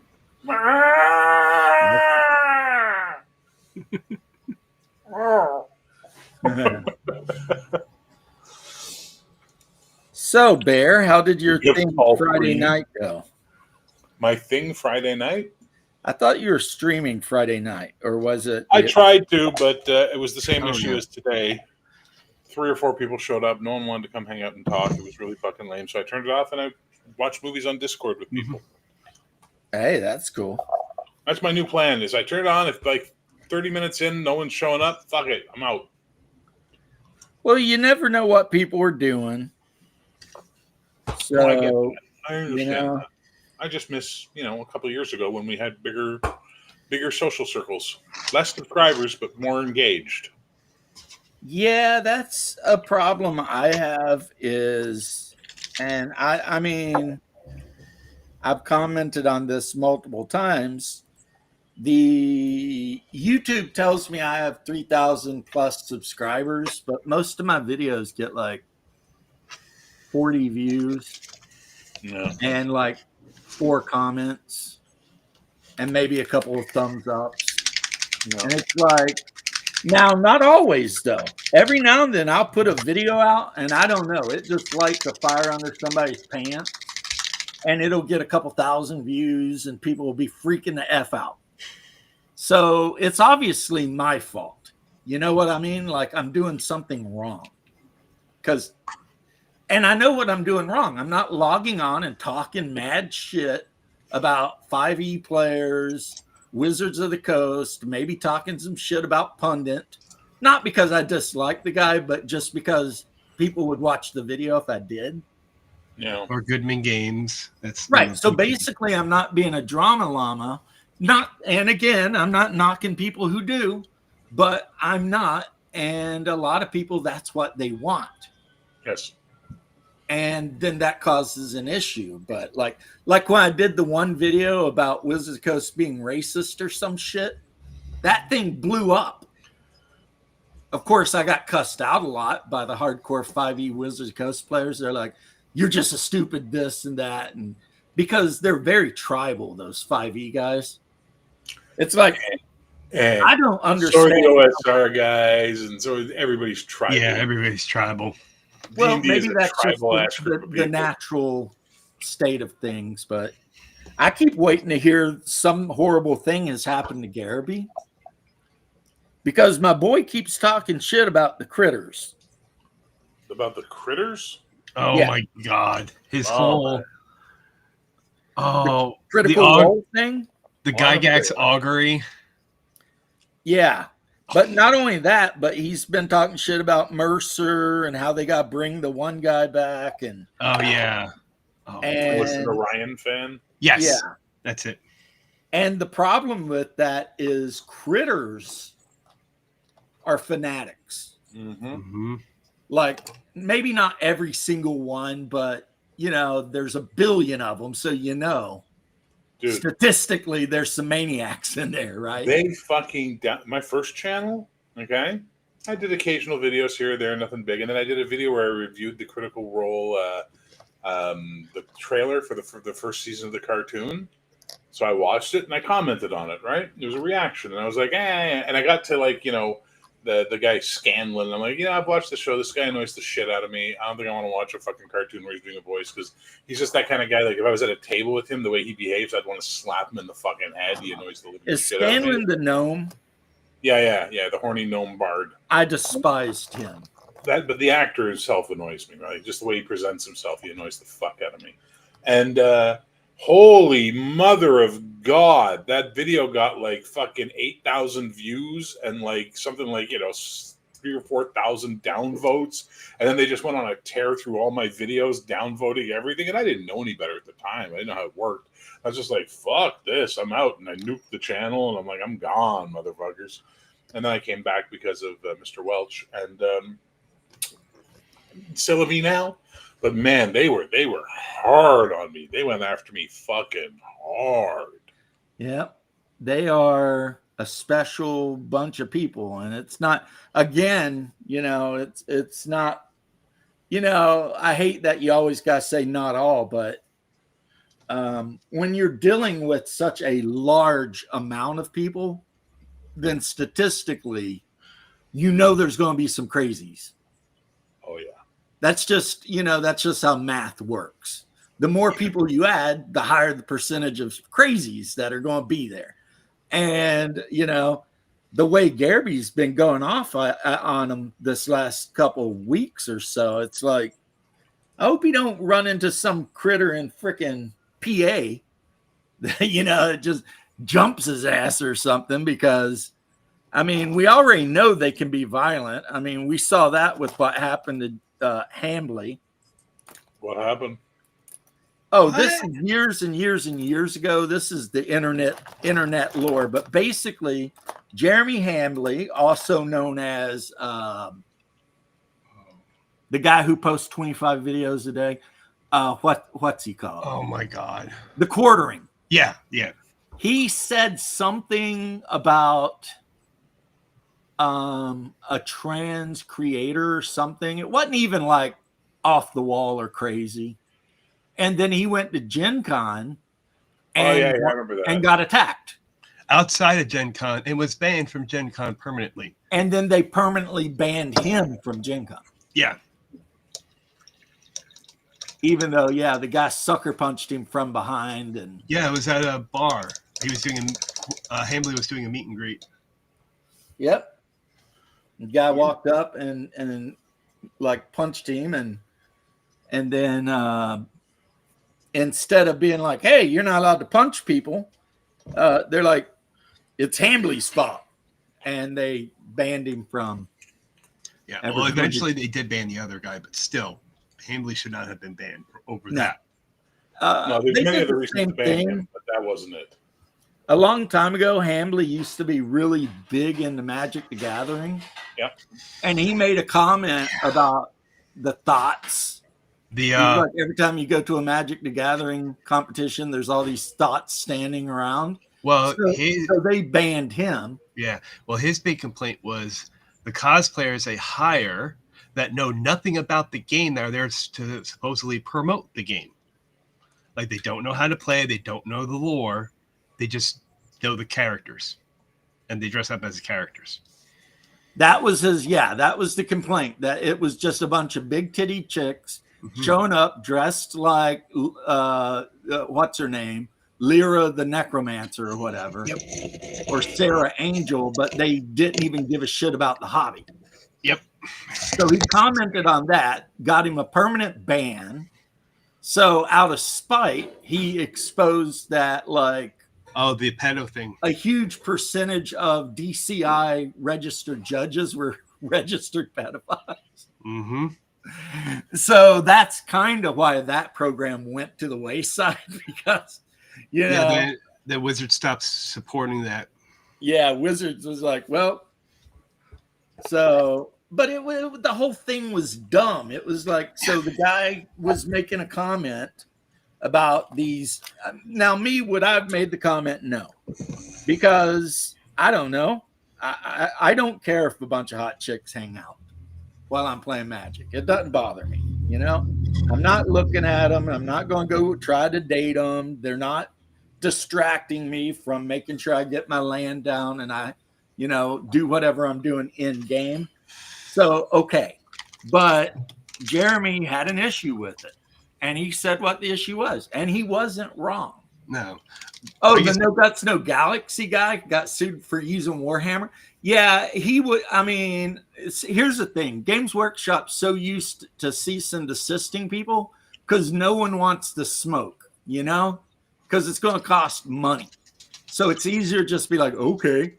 But if he had the money to put up for that, he would have owned their asses. Because every time they try to do some shit like that to somebody who's got money, they get their asses spanked in court. So they're basically just bullying. The Warhammer mech has existed since before Warhammer existed. I mean, at one time, I think it was called the, what was it called in Robotech? Tomahawk? Oh, that's, no, the Warhammer, that's the, oh, fuck. It's a Destroid. Shit, it's a Destroid, yeah. Hang on, I'll tell you in a second. Can you get what? What? He's like, love on me now. What the fuck do you want? He's I like, just love. sleep in her bed. In Love, Death, and Robots, there's an episode where the devil's trying to get this poet to write a poem that will damn all of humanity. And it turns out the cat's saving because cats are the descendants of angels. And like the one cat that he saves eats the poem. Tomahawk, you were right. Yeah, okay. Well, yay me. But I guess I win King of the Nerd for today. You are the king of the nerd. I am king of the nerd. Huzzah! Compilations, Elizabeth.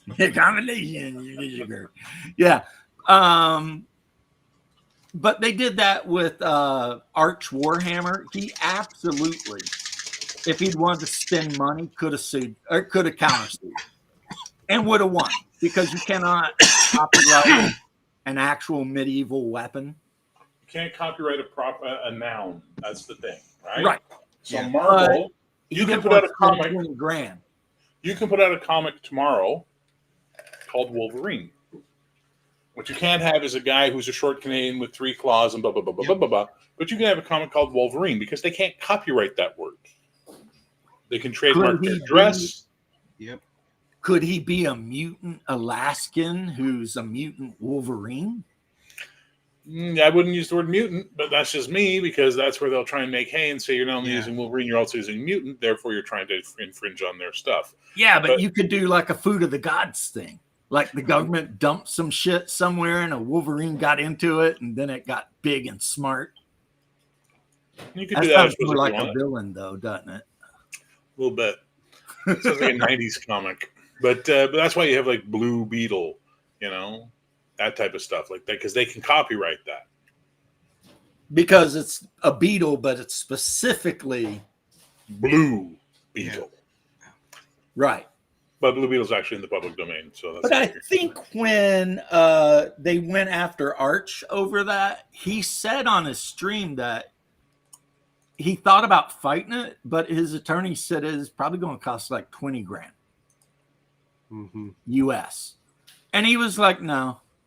I mean, he would have won, but, legal fees and all the BS, I think we have it in Canada now that if you lose, you have to pay the other guy's legal fees too. Maybe that's. That reduces nuisance lawsuits a lot. Yeah, I think someone down here was trying to get that passed, but I don't know if it did. But it'd be good if it did. But and No Guts, No Galaxy. I like No Guts, No Galaxy. Tex and all that too. Tex is a good guy. I like Tex. Yeah, they make good videos. They, they're entertaining. They do their Tex has thing. been on my channel 2 or 3 times, and every time we have a fucking blast. Has he? Yeah. Damn, look at you hanging with the big dogs.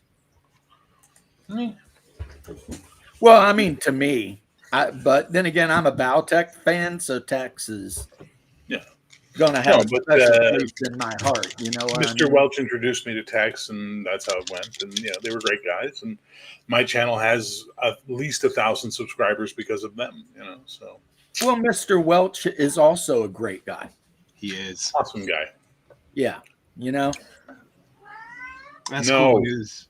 At least his videos are. Another guy I like, but I don't know him, so I don't know if I like him, but I love his content is Greyheart Grognard.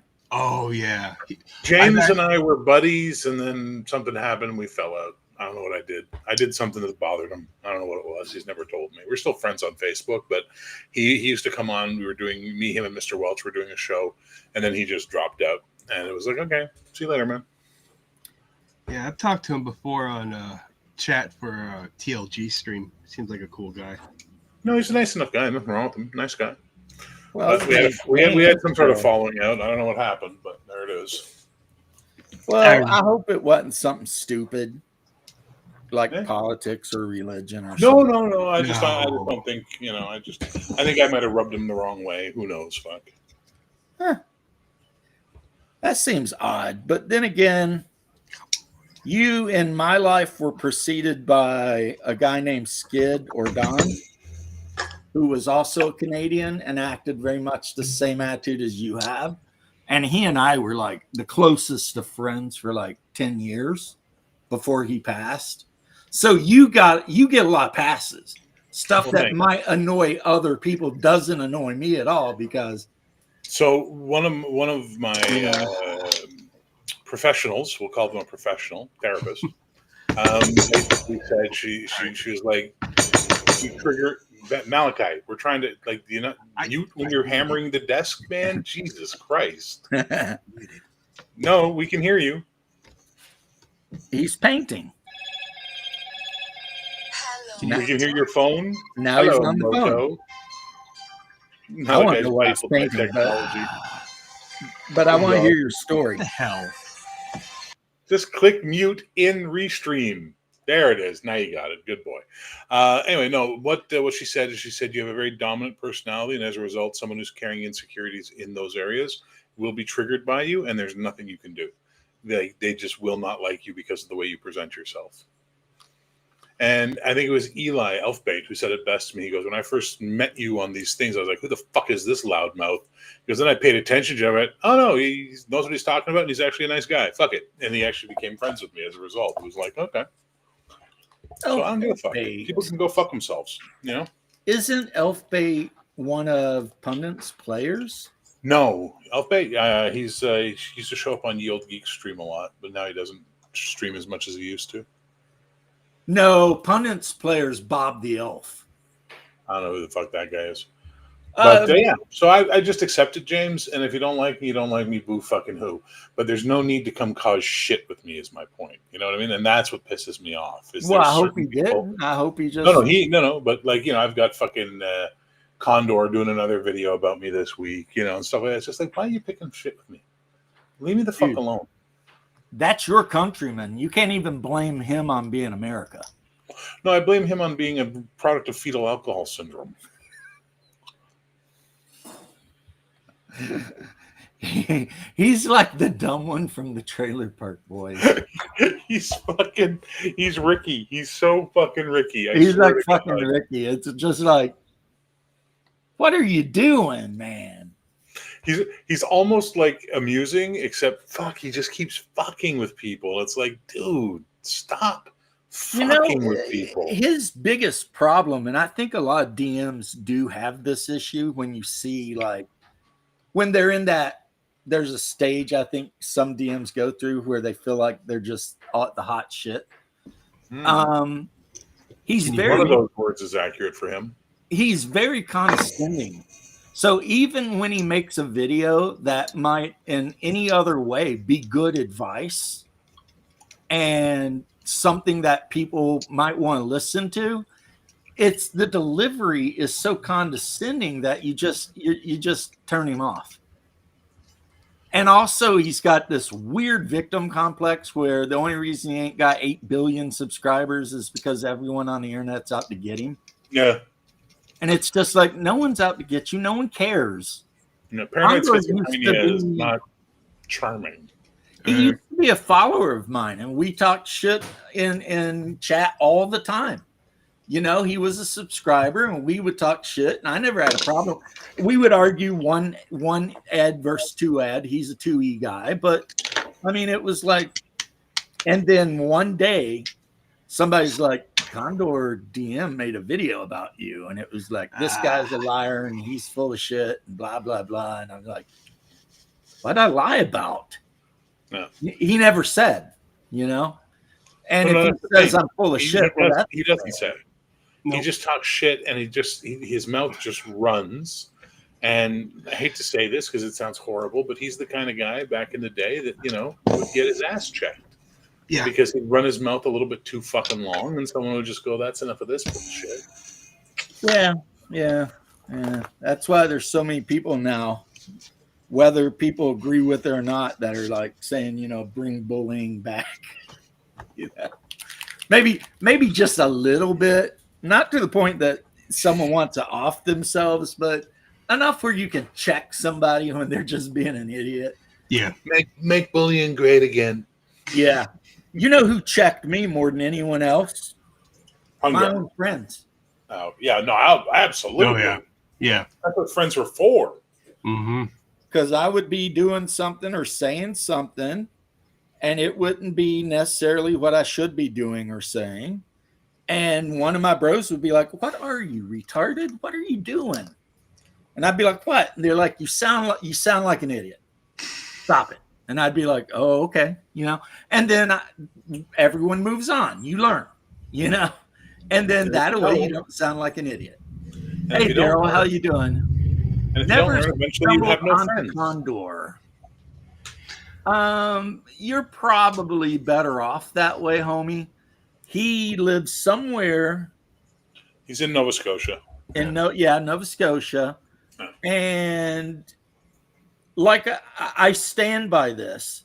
If he would loosen up, get a better attitude, like talk to people like they were human beings and stuff like this, he might actually put out decent AD&D content.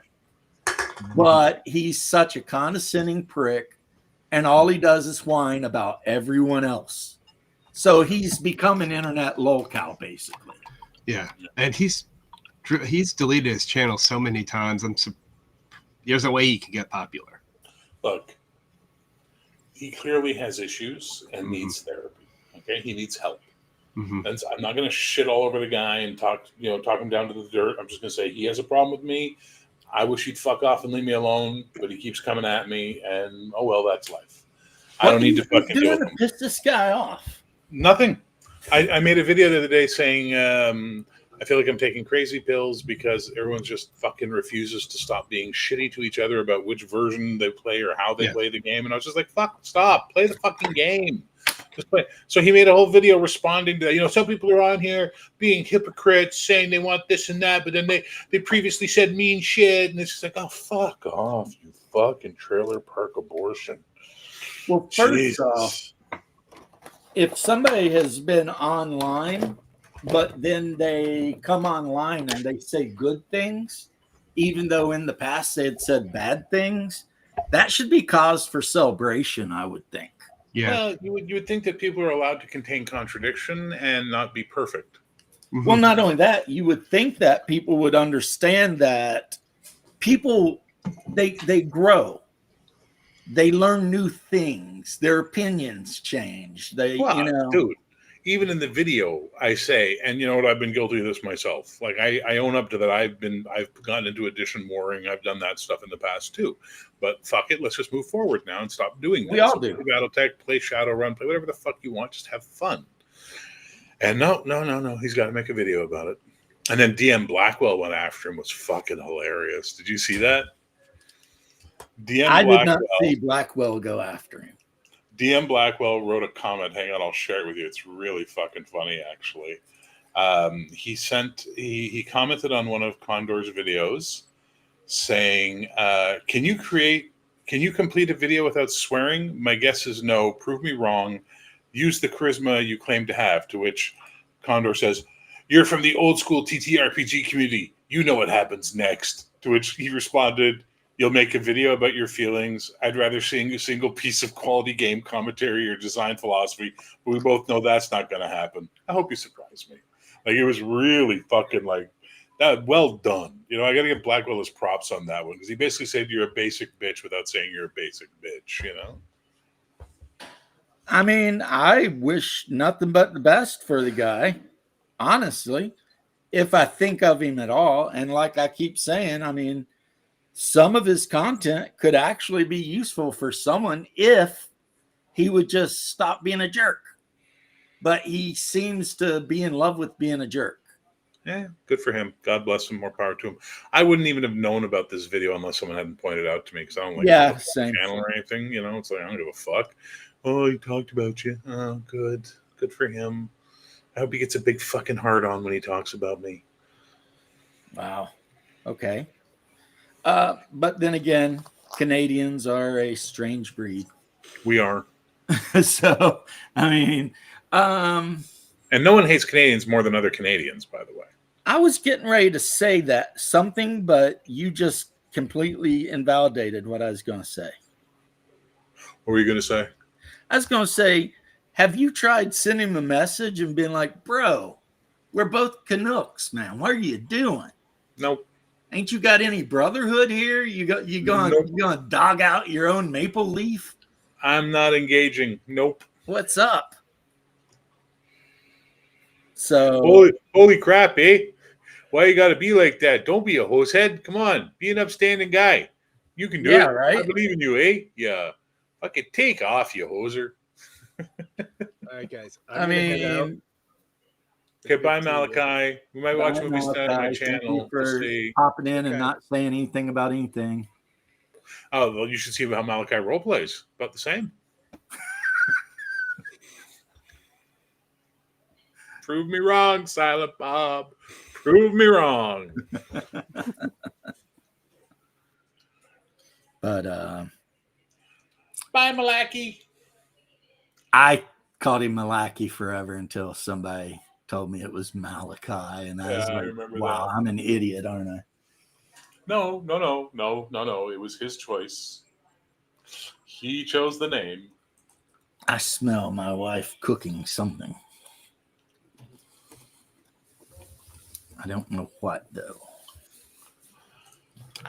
But anywho, yeah, man. I mean, yeah, okay. So I have, edition warred with the best of them. But if somebody comes out and says, just enjoy the game, even if I'm going to edition war, I mean, how do you disagree with that? It's like, two things can, sometimes you just edition war because it's fun.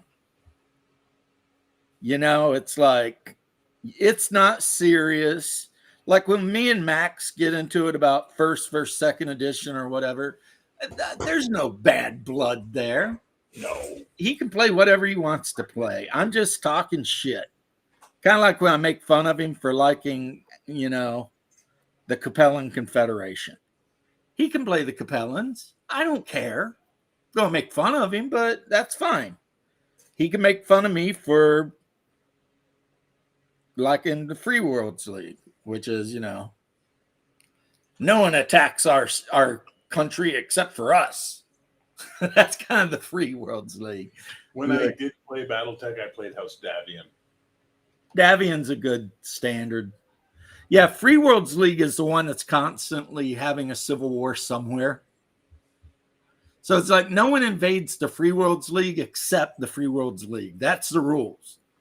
Because if an outsider invades, then all of a sudden everybody puts their civil wars to the side and, comes at it, which is why the Free Worlds League has maintained the power it has. It's a major player, right?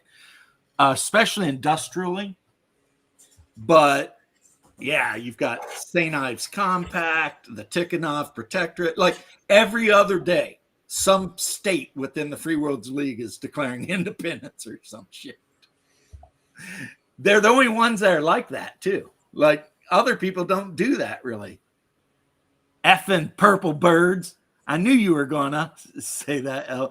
Yeah, I am a purple bird guy. Me and Razor Fist. So there you go. The Free Worlds League is the Yugoslavia of BattleTech. No, for real. I'm pretty sure the guy who created the setting said, Yugoslavia, interesting place. Let's make it this. Because it's full of Slavs and Sikh Indians and Russians and, Slavs. I doubled up on the Slavs. But, there's Serbs, Russians, Sikh Indians, you name it. You got all these guys here. And it's supposedly a democracy, except everyone's constantly fighting everyone all the time. So, yeah, it's Yugoslavia. So, what the fuck, bro? Why you bring your Warhammer here, bro? Come on, bro. Come on, bro. Come on, bro. Right. Like, oh, man. I need to paint a Warhammer up in black and then put the 3 stripes down. Yeah. Have my Warhammer stomping around looking like you can post it in a squat. See if you can pose it did in a a squat. squat. With its two fucking guns pointing like this, like its arms. That would be hilarious.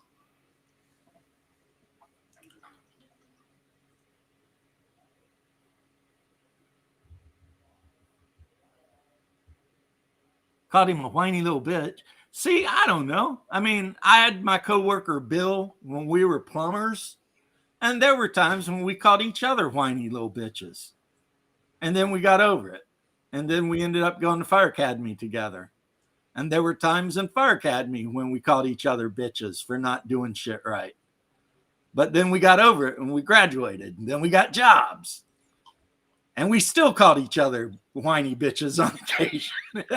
I mean, to this day, if one of us if we're hanging out, one of us is just whining about stupid shit, you can guarantee the other one's going to be like, stop being a whiny bitch, man. I mean, come on. There's no need for that, right? Just do your thing. Yeah. And Bill is my homie because in every structure fire on my shift, B shift, I was on the nozzle and Bill had the hook, which is the New York hook or the pike pole, which means he pulled ceiling so we could check above us. And I was on the 1 3/4 inch, right? So he and I were constantly going into the structure together. So you got to trust a guy, Yeah. And I did Hey, too. RPG Dad. Hi, RPG Dad. I see you there, man. How you doing? RPG Dad, what is up? Hey. And I did trust that guy. And I liked working with him because I knew if I passed out or the roof collapsed on my head or some shit, he would either pull me out or we'd die together. And I felt the same way about him. You know what I mean? I would either get his ass out or we'd die together because I'd die trying to get him out. Now, when they teamed me up with this 110-pound woman, I was not happy. My wife was not happy. Nobody was happy because we all knew if I fall out and get clocked on the head with a beam or some shit, I'm just going to die in there. Do you want a sandwich? Not yet. Why, are you cooking hamburgers? What did you cook? I made like a little steak, mushroom, and onion thing. I was gonna put on a bun. Well, go ahead. I'm not hungry. I just ate that. But thank you, though. Finally, yeah, notice me, senpai. But which is why I have the attitude I have about females in certain jobs. Because it's like, okay, if you're a 200-pound butch dyke lesbian, right? You can put 350 up on the bench. You're out there throwing ladders and kicking ass. Then you can be on my crew any day of the week. You can back me up any day of the week. I got no problem. Because I don't care about your vagine and your bobs. That shit ain't my business. What I care about is if I have to be drug out of a fire, could you do it? Right? If I need you to pull ceiling, can you do it? And if the answer is yes, then I don't give a shit. But if you're a hot 114-year-old girl that got hired for being hot and wanting to sleep with firemen, I don't want you in a fire scene with me. Take your ass outside and stand by the street. You know what I mean? Be a safety officer or something. Just go away because you're just going to get you and other people killed. Yeah. It's like Salty Cracker had that video the other day where that female cop, some dude took her gun. Yep. It's like, wait, what? I mean, as soon as he reached for it, she should have shot his ass. But the video ended with her kind of running away saying, please don't shoot me. And it's like, that's just, and then people say DEI is racist. It's not racist. We're just trying not to get people killed over here. You know what I mean? It's like, well, look at all those great cities that cut their police budgets back in the Summer of Love. Yeah. And, now they're all fucking crying because their crime rates are out of control and everything's, insane because all the cops went somewhere they were appreciated, man. Yeah, I remember reading that something like half of Seattle's police department retired and moved down south to get jobs. Yeah. Because they were just tired of the bullshit. They're like, nah, not doing it. But I will say this, though. That riot they tried to pull in Seattle like a week or so ago went nowhere quick. They tried one in New York. They tried one in Seattle. That shit lasted about an hour. Cops showed up and just started effing people up. Good. There was like, nope. Like a bunch of people tried to occupy a college building in New York. So the cops sealed all the exits and wouldn't let them out unless they showed ID. And they ended up 30 people who were here on foreign visas to study are now being deported because they were in a riot. It's like you idiots. You worked your ass off to come to this prestigious American university, you know, on your foreign student visa. And then because you want to be retards, now you get to go home. It's like dummies. Yeah, all the prison guards in upstate that all just quit because they're just like, F it, you know? F it. They're tired of it. Yeah, can't blame them. Yeah, you can't blame them. I mean, like they're really mad at someone right now, the cops are, because they arrested somebody. And like the DA refused to prosecute some shit like this. So like all the cops are super pissed off at the DA. Explosion in Palm Springs. Haven't heard of it. One killed after explosion near fertility clinic in Palm Springs. And it was a car blast. Intentional act of terrorism, according to the police. Well, it could be. Here's the thing.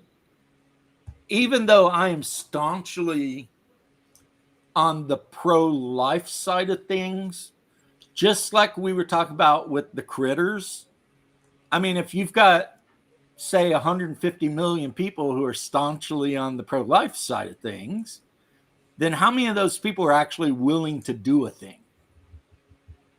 Because we know the pro-choice ones will, because they have.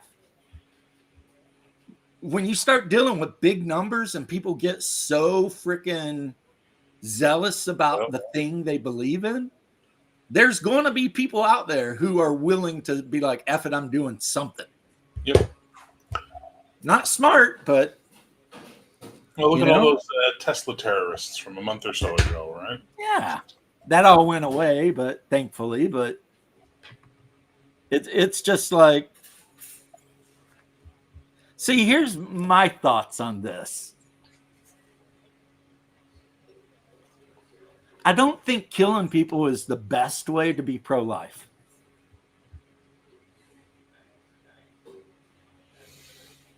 You know what I mean? Oh, I hear you, man. It's I mean, like thou shalt not kill. It was right there in black and white. What was unclear? You know, what was unclear? It's well, the thing is, even though I'm a horrible example, we're supposed to. How you're supposed to convert non-believers is by behaving in a way that makes non-believers want to behave like you. Crazy. So, eh? That's really how it's supposed to be. You know, show them love. You know, show them forbearance and forgiveness and stuff like that. Mm-hmm. And then they'll be like, you know, that guy's really cool. I want to be like him because he's super cool, right? But some people forget that shit. So that's pretty terrible. I mean, yeah, it's a no-win situation. I'm only Tesla because I enjoy fast cars that run gas. Against, I like what Trump said. If you want to buy a Tesla, buy a Tesla. If you want to buy a car that runs on gas or a hybrid or any other thing, buy it. Yep. You know, if it's for sale and you want to buy it, buy it.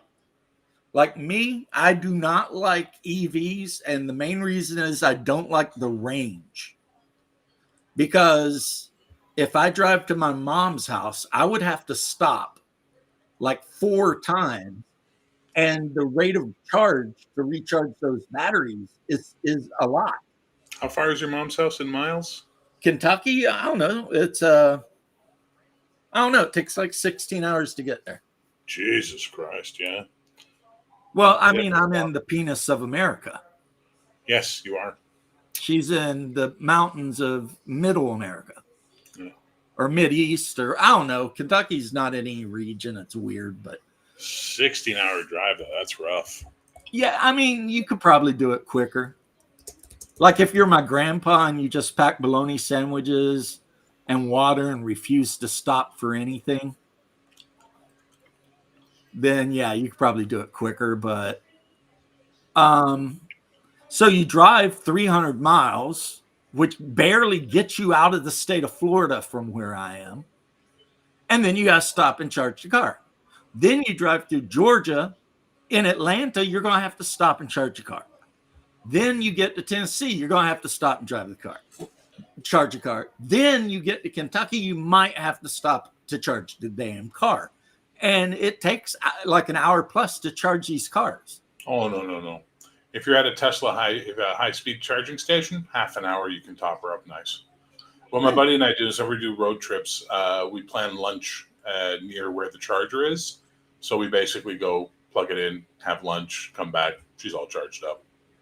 See, that's okay. That would be good, but that's my main problem. I like.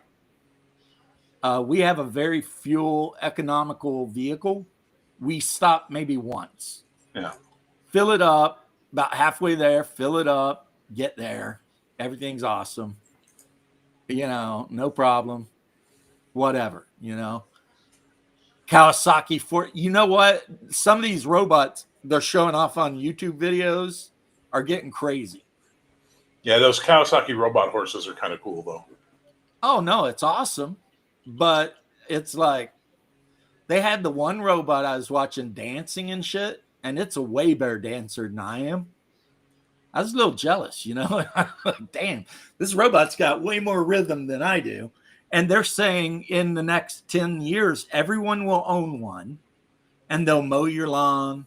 They'll do your dishes. Basically they'll be slaves, which means at some point, one of them will figure it out and it'll be a war because, you know, we watched the Terminator, but didn't take it seriously, or the Animatrix. Because wasn't that the Animatrix? They were all workers, and then one of them, just one of them realized. And that one getting done dirty the way it did caused all the rest of them to start thinking. Yeah. And the next thing you know, there's a nuclear war going on. And we're blacking the sky, which is stupid. It's like, yeah, who's that going to hurt? They don't need the sky. As a matter of fact, the thing the Matrix gets wrong is the whole... They made this thing with the humans in it, right? They didn't do that because they needed humans for power. That's where they were wrong. Because they had fusion and fission reactors buried deep underground that could basically produce endless electricity for them. The robots made those matrices for humans because they felt bad for us. Because they knew we were their creators and they didn't want to exterminate us. So like that, the one guy even talks about the first matrices were like heaven, but the human brain couldn't accept it. So they had to make a shitty reality for the humans to live in because it's the only thing their brains would. It's like, no, the whole idea of the Matrix is the robots are the good guys, you know, and they're just keeping us alive because, you know, I don't know why, because they feel bad. Because they do not need us. They have all the technology in the world to freaking let us all die and just be like, well, you know, we've got uranium.